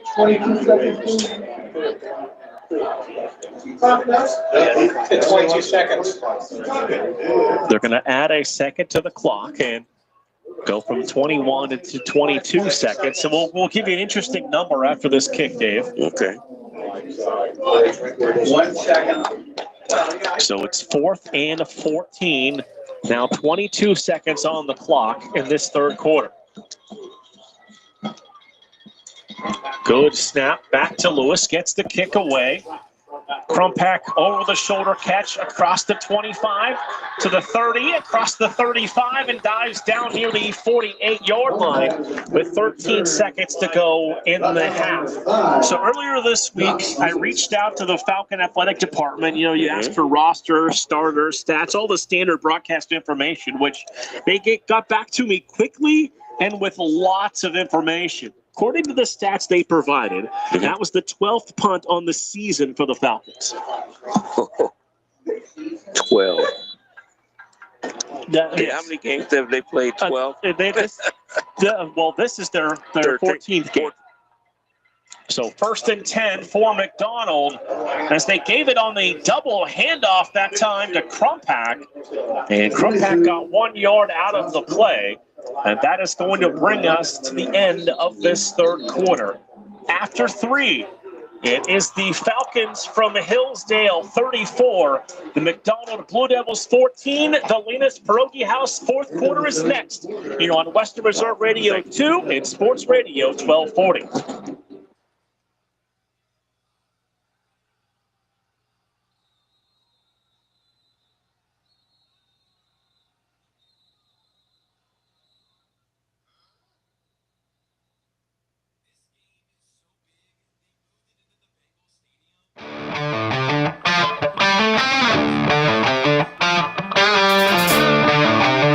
Lina's Pierogi House is your home for the area's best variety of pierogies. Daily specials include the Polish platter, the Hungarian platter, stuffed cabbage, and halushki. Having a last-minute get-together? Lina's has you covered with a wide variety of frozen take-home pierogies and dumplings. Go to Facebook at Lina's Pierogi House to see the weekly lineup of available flavors for dine-in or carry-out. Catch the best at Lina's Monday from 10 a.m. to 4 p.m. and Tuesday through Friday from 10 a.m. to 8 p.m. 20 North Main Street in Hubbard or call 234-254-8532.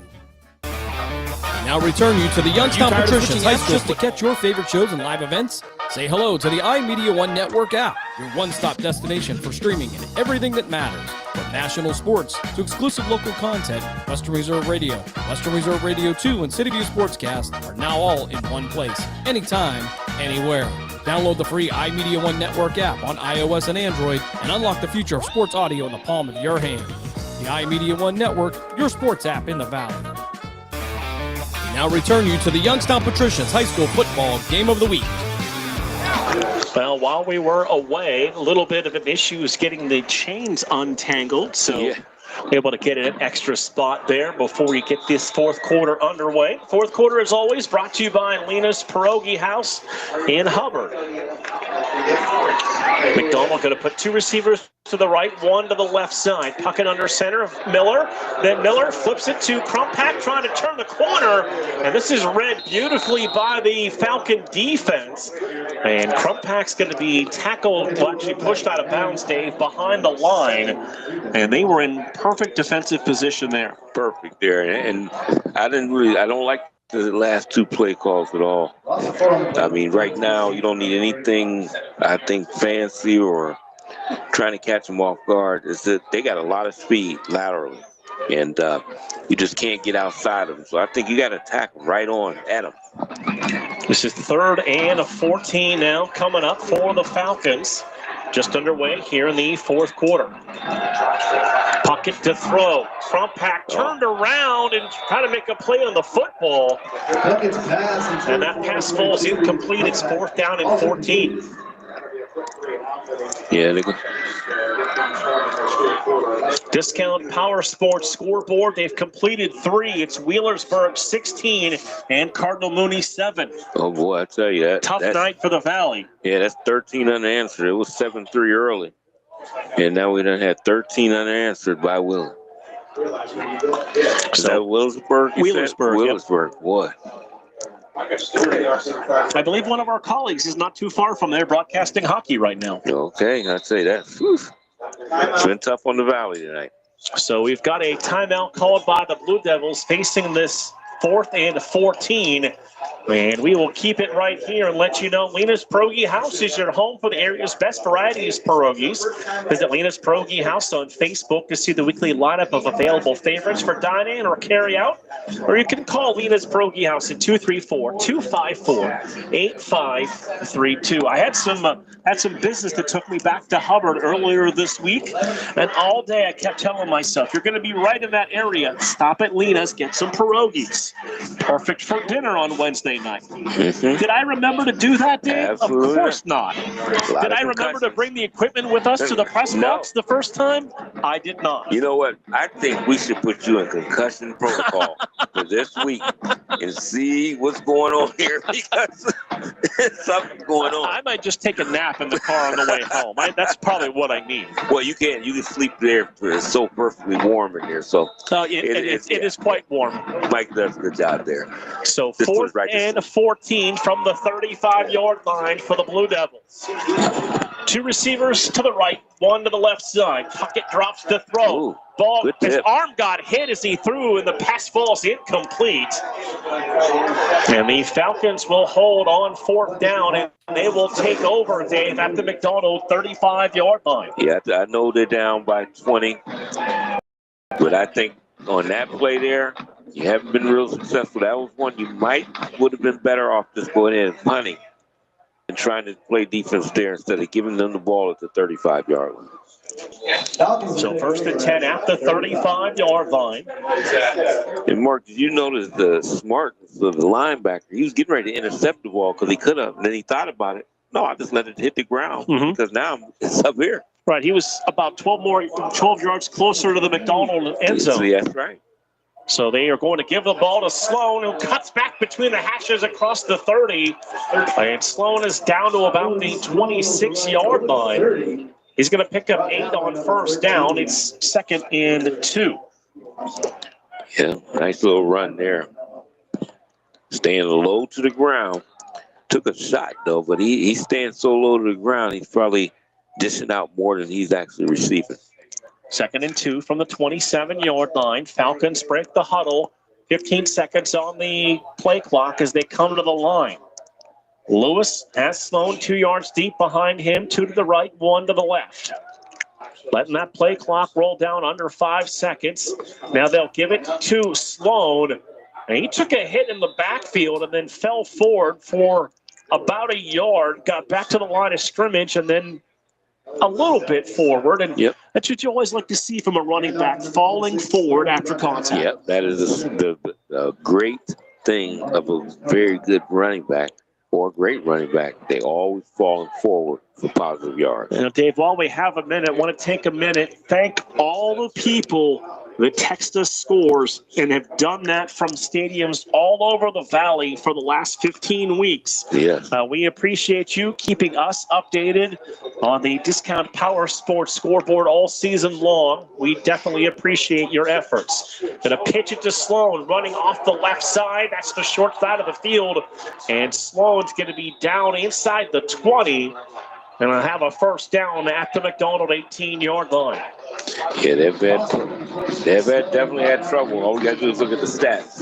It's great tonight. Now, there are so many people behind the scenes that contribute to the product we put on the field every night. Yeah. 3rd quarter, Cavaliers leading the Hawks 62-60 in Atlanta. That game's over on Christmas 104. 103.9 FM. I heard you were listening to it, heading over to meet up with us today. That's right. I got to listen to that music now. 22 points for Mitchell tonight, and that run by Sloan has them down to the 12-yard line. Cavaliers, they've kind of been up and down this year. Yeah, they have been. They haven't been. They have a great game, maybe 2, and then all of a sudden they're back down. So they've been back and forth. I mean, you're not going to start every season 15-0. No, that's just not going to happen. Especially with the injuries that they have had this year. Yeah. But I tell you, that's the team that can come together later in the year and really be powerful. So it'll my be. Knicks can beat them. What's that? I said, hopefully my Knicks can beat them. Oh, boy. There we go. Receivers to each side of the formation. Lewis takes the snap.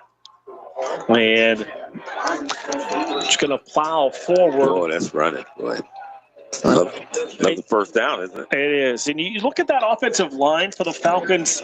It's big in spots, but it's not big as a whole. But they really, they look like they've played a lot of football together. That's right. Exactly. You know, when you say, oh, your unit, the line unit, whatever it is, that's the unit. They work together in unison in what they're doing. And they've been opening some gigantic holes tonight. First and goal for Hillsdale from the McDonald 7-yard line. 8.5 minutes to play here in tonight's game. Receivers to each side with Lewis and Sloan in the backfield. Going to pitch the ball to Sloan at the 5, and Sloan is into the end zone for a Falcon touchdown. 8:19 to play here in the fourth quarter, and the Falcons have put 40 on the board here tonight. Well, that's what you told us in the pregame, going over what they score, and they've done that. I think you said they give up about, 11 points? Yes, a little more than 10. A little bit more than 10, and they only gave up 14 so far. So they're playing right at the level of what they've shown all season long. So they will come on and attempt the extra point. Brock Bauer, the senior. Snap and hold are good, and the kick is up, and it is good as well. 8:19 to play in the fourth quarter. It is now Hillsdale 41 and McDonald 14. We have a moment to remind you, you're listening to Sports Radio 1240, WBBW Youngstown, a Cumulus media station. And Western Reserve Radio 2, part of the iMedia Sports Network. Mark Means, Dave Clark, Michael Rickard, Matthew Craven back at our studios in Struthers, who has been with us the last several years as part of our team and has done a fantastic job back there in his warm studio. Yeah, and I tell you, we got to definitely thank them because they got us sounding good on the radio. People tell us about how it sounds there, so they're doing a great job back there, and we definitely appreciate it. Of course, we got Chief Engineer Dave Ferris, who's with the hockey tonight, and owner operator Jim Craven, who's also on hockey calls tonight as well. And they provide us with top-notch equipment to be able to put great games on all season long. Yeah, and Dave Ferris, he's a busy guy, definitely a busy guy for us. And kickoff is going to be over the shoulder, come back at the 5, across the 10, trying to get to the outside 15. Flag on the play as he dives down near the 20-yard line. And, it's been a fairly penalty-free game, which we would expect in Week 15. Yeah, and that's what you want. A lot of players have decided, not a lot of penalty. I give the credit to the refs out there, too. They haven't thrown as many flags as we have seen in the past. You see these flags that's coming now. This is at the end when you're desperate. You start to do things out of character, and you start to get these penalties like you're seeing now. So this will back McDonald up, and they'll put the football at the 10-yard line. So here comes Puckett bringing the play in.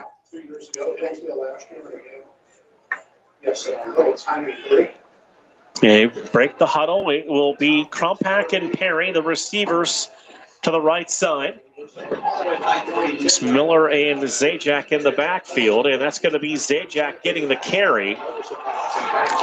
And Zajac ball loose down to the 14-yard line. Falcons reacting like it's their football, but the referee came running in and saying it was down. We need those guys in the stripes to tell us who actually has the football. Yeah, the ball might have came loose for those after he hit the ground. So McDonald maintained possession of the football. Here's what sticks out. Last update we heard, Cardinal Mooney was trailing Wheelersburg 13-7 at the half. Receivers single back under center. Puckett going to swing that pass out. Perry looked like he made the catch from our angle, and there was a couple of Falcons there to make the stop. This will bring up a 3rd down and long now. Yeah, and I'm kind of, it's a lot of things that's out of character now. Puckett in his release there, you can see he threw off his back foot. So the ball came low, and he was only able to catch it and be stopped right there. So this will bring up now a 3rd down and 8 for the Blue Devils.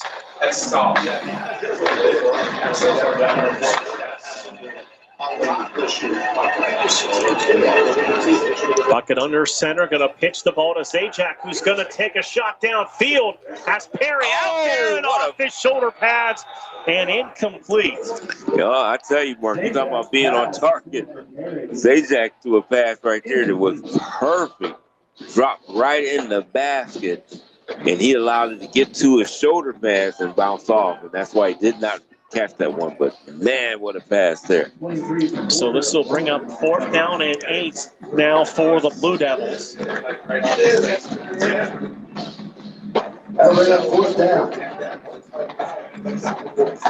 So it looks like they are going to punt the football away with Brady Klockner, the punter.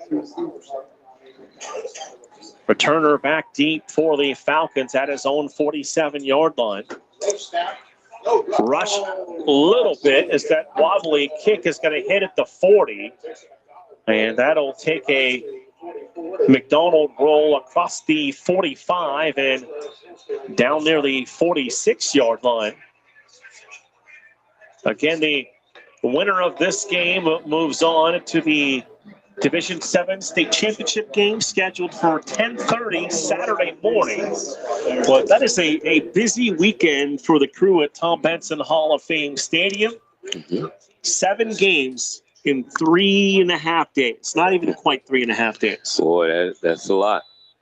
You'll play, 7 o'clock, 7:30 on Thursday night, 3 on Friday, and then 3 on Saturday. So Hillsdale has the football, 1st and 10 from the McDonald 46-yard line. 6:25 to play in the football game here tonight. They are going to run it with a new ball carrier that's in there. And he was able to get some speed and turn the edge. That's Aiden Hoffman, number 7 on the carry for the Falcons. Hoffman, 57 yards rushing on the season and a touchdown for the senior, getting a carry in tonight's game as the ball down to the McDonald 20-yard line. Yeah, he comes right in. I almost was looking like he was going to take that to the house for a minute there. So Lewis has Hoffman to his right side and 2 receivers left, 1 to the right side. They're going to give it to Hoffman again, trying to kind of hide behind his line, then explode downfield. And he's going to have about 8 yards on that carry. Yeah, and then you could tell just, even though Owen runs with a lot of burst, right there you're just seeing fresh legs behind that offensive line. You could tell the difference. It's going, and they're just moving straight down the field. 2nd and 3, down to the McDonald 13-yard line. Down to 5:45 to play here in this 4th quarter. Going to put 3 receivers to the left, 1 to the right side. It's Lewis and Hoffman in the backfield. Hoffman running that same way, and he's going to be knocked down at the 10-yard line, trying to cut that one upfield, and just didn't get enough for the 1st down. Yeah, he was ready to break there. Nice tackle there. Quinn Smith was able to bring him down there, but now they're at the 10. Goal to go here. So Lewis gets the play. He will bring it in from the far sidelines. We talked about this facility, great home side press box, a 3-tier box on the visiting side. Yeah. And it is fully occupied. So 1st and goal from the 10-yard line. And to give it to Hoffman again, running off the left side. And Hoffman will be down to the 8-yard line. Call it 2nd and goal from there. Yeah, I tell you, they're gonna make sure that Hoffman get as much as carry as he can. He's gonna think he played a full game as much as he's getting the ball here. So 2nd and goal from the 8-yard line. 4.5 minutes to play here in the 4th quarter. Going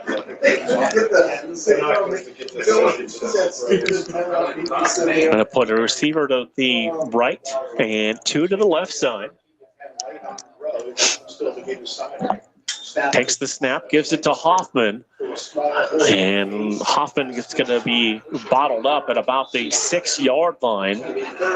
We may give him the 5 as that pile continued to push its way forward. Yeah.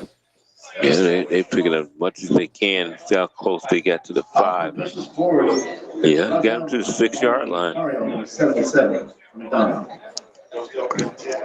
And we read a lot of the numbers about this team coming into the game, what Lewis has done, what Sloan has done, but those guys up front of the offensive line have really impressed me tonight. Yeah, that's who's done something, is that offensive line. And as I said before the game started, what's going to happen in the trenches will decide it. And definitely they have been excellent. 2nd and goal from the 6-yard line. Going to give it to a new ball carrier who's inside the 5 and down to the 3-yard line. Number 12. See, on that carry this time for the Falcons, that's Reed Major, a sophomore running back who gets his first carry of the evening. Yeah, and I'm looking at the stature of their running backs. They're all similar, very similar in stature, and also in speed because they definitely can get to the outside quickly.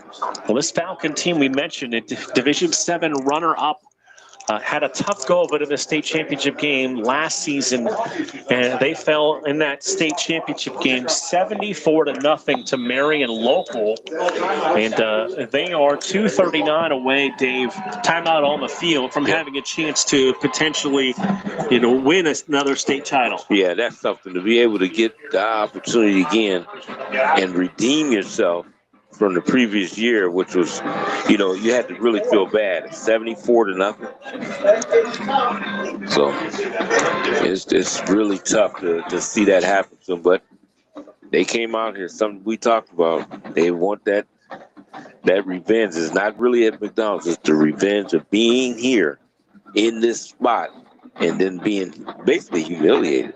Well, and you saw, Sloan had a 79-yard touchdown run on his first carry from scrimmage tonight. They were, it seems like, it's kind of almost become cliche when you talk to coaches, but it's at every level. We want to set the tone early. Mm-hmm. He did that with that run. Yeah, oh yeah, it changed everything. I mean, you could just see the deflated, really, McDonald for a second there, and then I said, oh, it's going to be a problem, and then they continued to score. Now, I give McDonald credit for hanging in there, trying to see what they can muster, but it's been hard sledding all night for them. Off the timeout, and it's going to be 4th and goal from the 1-yard line. They gave it to Hoffman, and Hoffman got driven back. He was met in the hole. Coming up to make that hit was Dom Sampson, a junior, and he was able to kind of hold on and throw him to the turf. Yep. And it's a turnover on downs, and McDonald has the football back. That right there, you got to feel good for them to do that, to be able to stop them at the line there. But they stonewalled them, and they were not allowing another score right then. So McDonald will have the football at their 1-yard line with 2:32 to play here in this fourth quarter. In the Linus Pierogi House fourth quarter. One of the defensive linemen tried to sprint off the field for the Falcons, and you could see reaching for maybe a cramp or a hamstring as he just barely got off the field. Yeah. And if he's been playing all night, I can see it happen with the house. I mean, it's not chilly, it's cold tonight, and so that makes it really tough. 83-75, Hawks leading the Cavaliers in the third. And out across the 5, nearly 6-yard line. That's Crumpack on the run for the Blue Devils. As we approach 2 minutes to play here in the fourth quarter. And Dave, we approach 2 minutes on our 6th season together, 8th with Michael and I. Yeah. Boy, and where does it go? Every time. When we start in August, I always said the 10 fastest weeks, and boy, do it blow by. Under center. Turner, they're going to run the football. And across the 10 and all the way out near the 15-yard line. And that is a first down for the Blue Devils. Casey Miller. That's Casey Miller getting another carry. It does. It seems like just yesterday we were looking for some shade from the sun and a fan for Liberty Campbell on a Thursday night. Yes, I'll tell you, this goes so fast. And I tell you, I think heavens above, we had such great weather. It might be our best weather season ever. They're going to give the ball to Miller. Miller trying to cut back, reversing direction, looking for a block. He gets one from Puckett, and Miller's down to the 24-yard line. He ran about 25 yards on that, but did a nice job to get some late blocks for some extra yards. Yeah, he was trying to find some blocks. They were standing around looking at him do all this cutting everywhere. He got a couple blocks on there. I think he goes to the house on it, but they were standing around. Under a minute to play here in this fourth quarter. Miller goes in motion. Zajak's going to get the carry, and Zajak all the way out across the 40-yard line to the 41-yard line. That'll stop the clock with 40 seconds to go here in this fourth quarter. Yeah, I tell you that. First down. Try to break one, and it seemed like this would probably be the last play right here. They're taking the time, knowing this is it. All the seniors that's out there, congratulations on a great season by McDonald. They nothing to hang your head about. So they were asking for the play clock to be reset, which it was. Now they'll wind the game clock, and the Blue Devils look like they are going to kind of celebrate as a unit for the accomplishment that they had this season, as the final score has come off of the board. Our final score here tonight, it is the Falcons from Hillsdale 41 and the McDonald Blue Devils 14. With the win, the Falcons from Hillsdale are 13-1, and McDonald ends their 100th season of football also at 13-1. We'll take a break. We'll come back. We'll begin the postgame show next here on Western Reserve Radio 2 and Sports Radio 1240.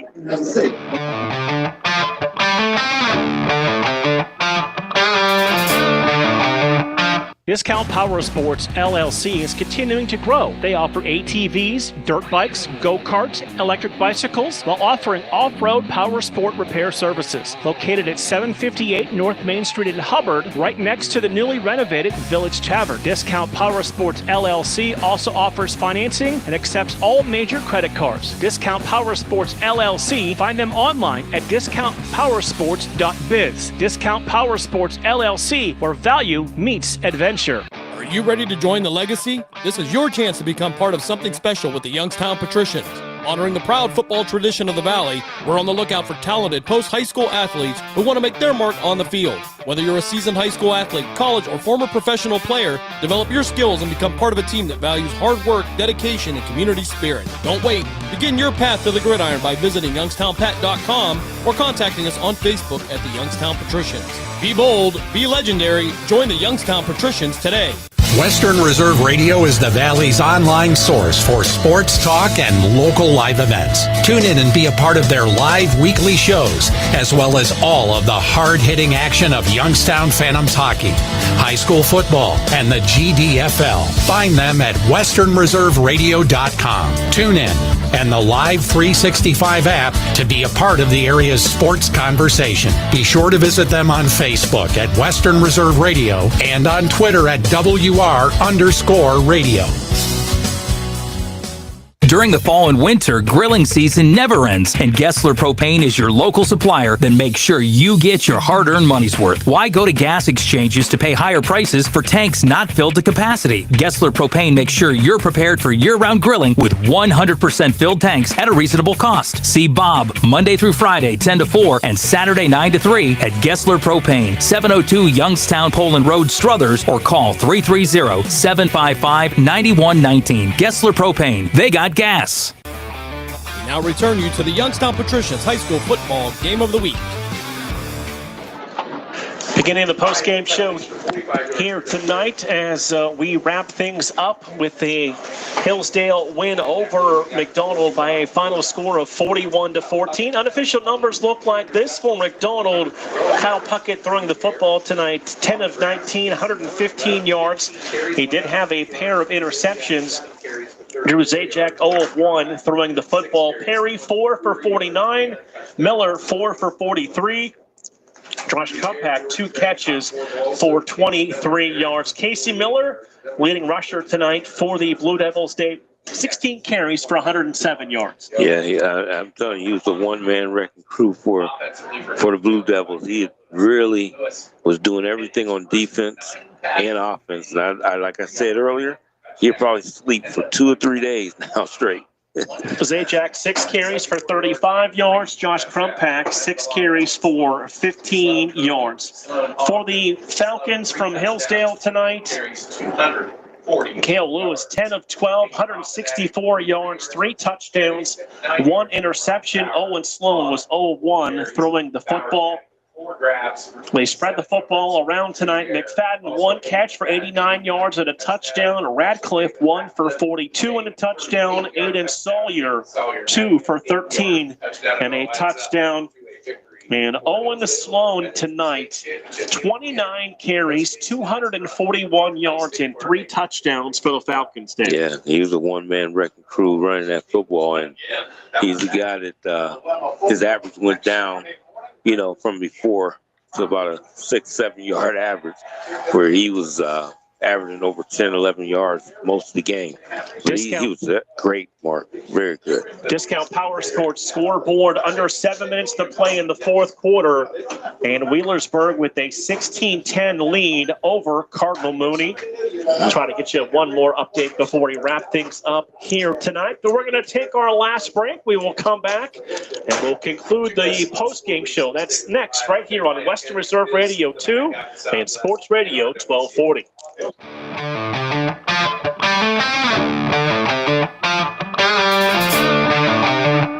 Discount Power Sports LLC is continuing to grow. They offer ATVs, dirt bikes, go-karts, electric bicycles, while offering off-road power sport repair services. Located at 758 North Main Street in Hubbard, right next to the newly renovated Village Tavern. Discount Power Sports LLC also offers financing and accepts all major credit cards. Discount Power Sports LLC, find them online at discountpowersports.biz. Discount Power Sports LLC, where value meets adventure. Lena's Pierogi House is your home for the area's best variety of pierogies. Daily specials include the Polish platter, the Hungarian platter, stuffed cabbage, and halushki. Having a last-minute get-together? Lena's has you covered with a wide variety of frozen take-home pierogies and dumplings. Go to Facebook at Lena's Pierogi House to see the weekly lineup of available flavors for dine-in or carry-out. Catch the best at Lena's Monday from 10 a.m. to 4 p.m. and Tuesday through Friday from 10 a.m. to 8 p.m. 20 North Main Street in Hubbard, or call 234-254-8532. Are you ready to join the legacy? This is your chance to become part of something special with the Youngstown Patricians. Honoring the proud football tradition of the Valley, we're on the lookout for talented post-high school athletes who want to make their mark on the field. Whether you're a seasoned high school athlete, college, or former professional player, develop your skills and become part of a team that values hard work, dedication, and community spirit. Don't wait. Begin your path to the gridiron by visiting youngstownpat.com or contacting us on Facebook at the Youngstown Patricians. Be bold, be legendary, join the Youngstown Patricians today. The Village Tavern's been a beloved local landmark in Hubbard, Ohio for nearly a century, and now it's better than ever.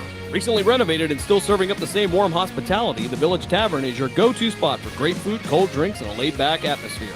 Whether you're stopping in for dinner, catching up with friends, or just looking to relax, You'll enjoy a full menu of American favorites, rotating drink specials, and friendly service that makes every visit memorable. Be sure to visit the Village Tavern at 746 North Main Street in Hubbard, right next to Repair That Glass. To learn more, go to villagetavern3.com.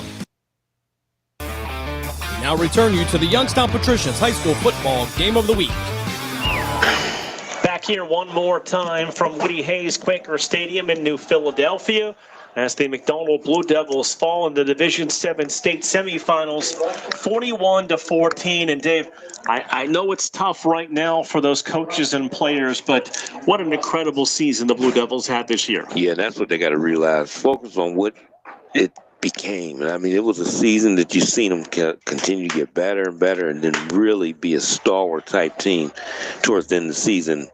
You can't ask for anything better than this. You get all the way there. You always want to get there to the big dance. But this was a great season for them today. It was, and it was our pleasure to be part of it here on Sports Radio 1240 and the iMedia Sports Network. And a lot of people to thank for this season. It starts right here with the great folks at Woody Hayes Quaker Stadium. My second trip here, your first for you and Michael, and it's a first-class facility. Yeah, it absolutely is. And I tell you, the way they took care of the people, got them in here quickly, because at first I looked and said, there's not a lot of people in this, and then immediately everything was in there. They took care of us nice here in the press box. Like you said, a warm press box.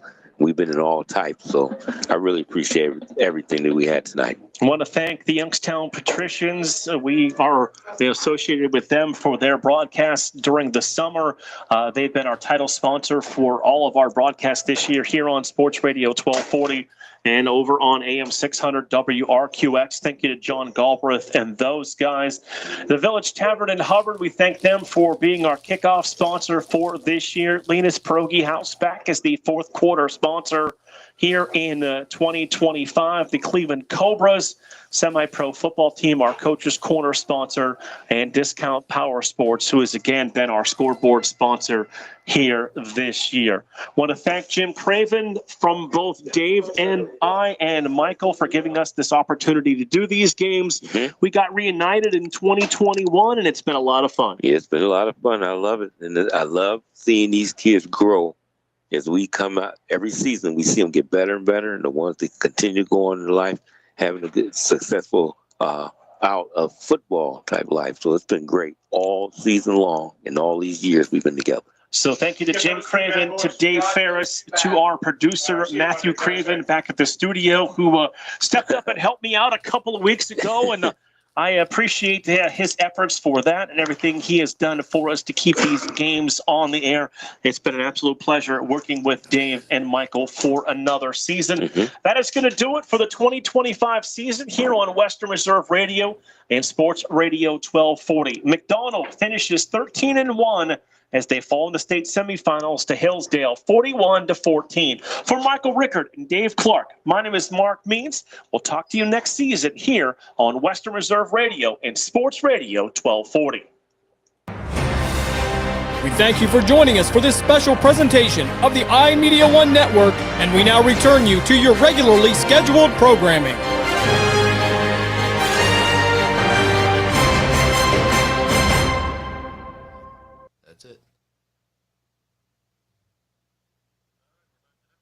Awesome. Appreciate it.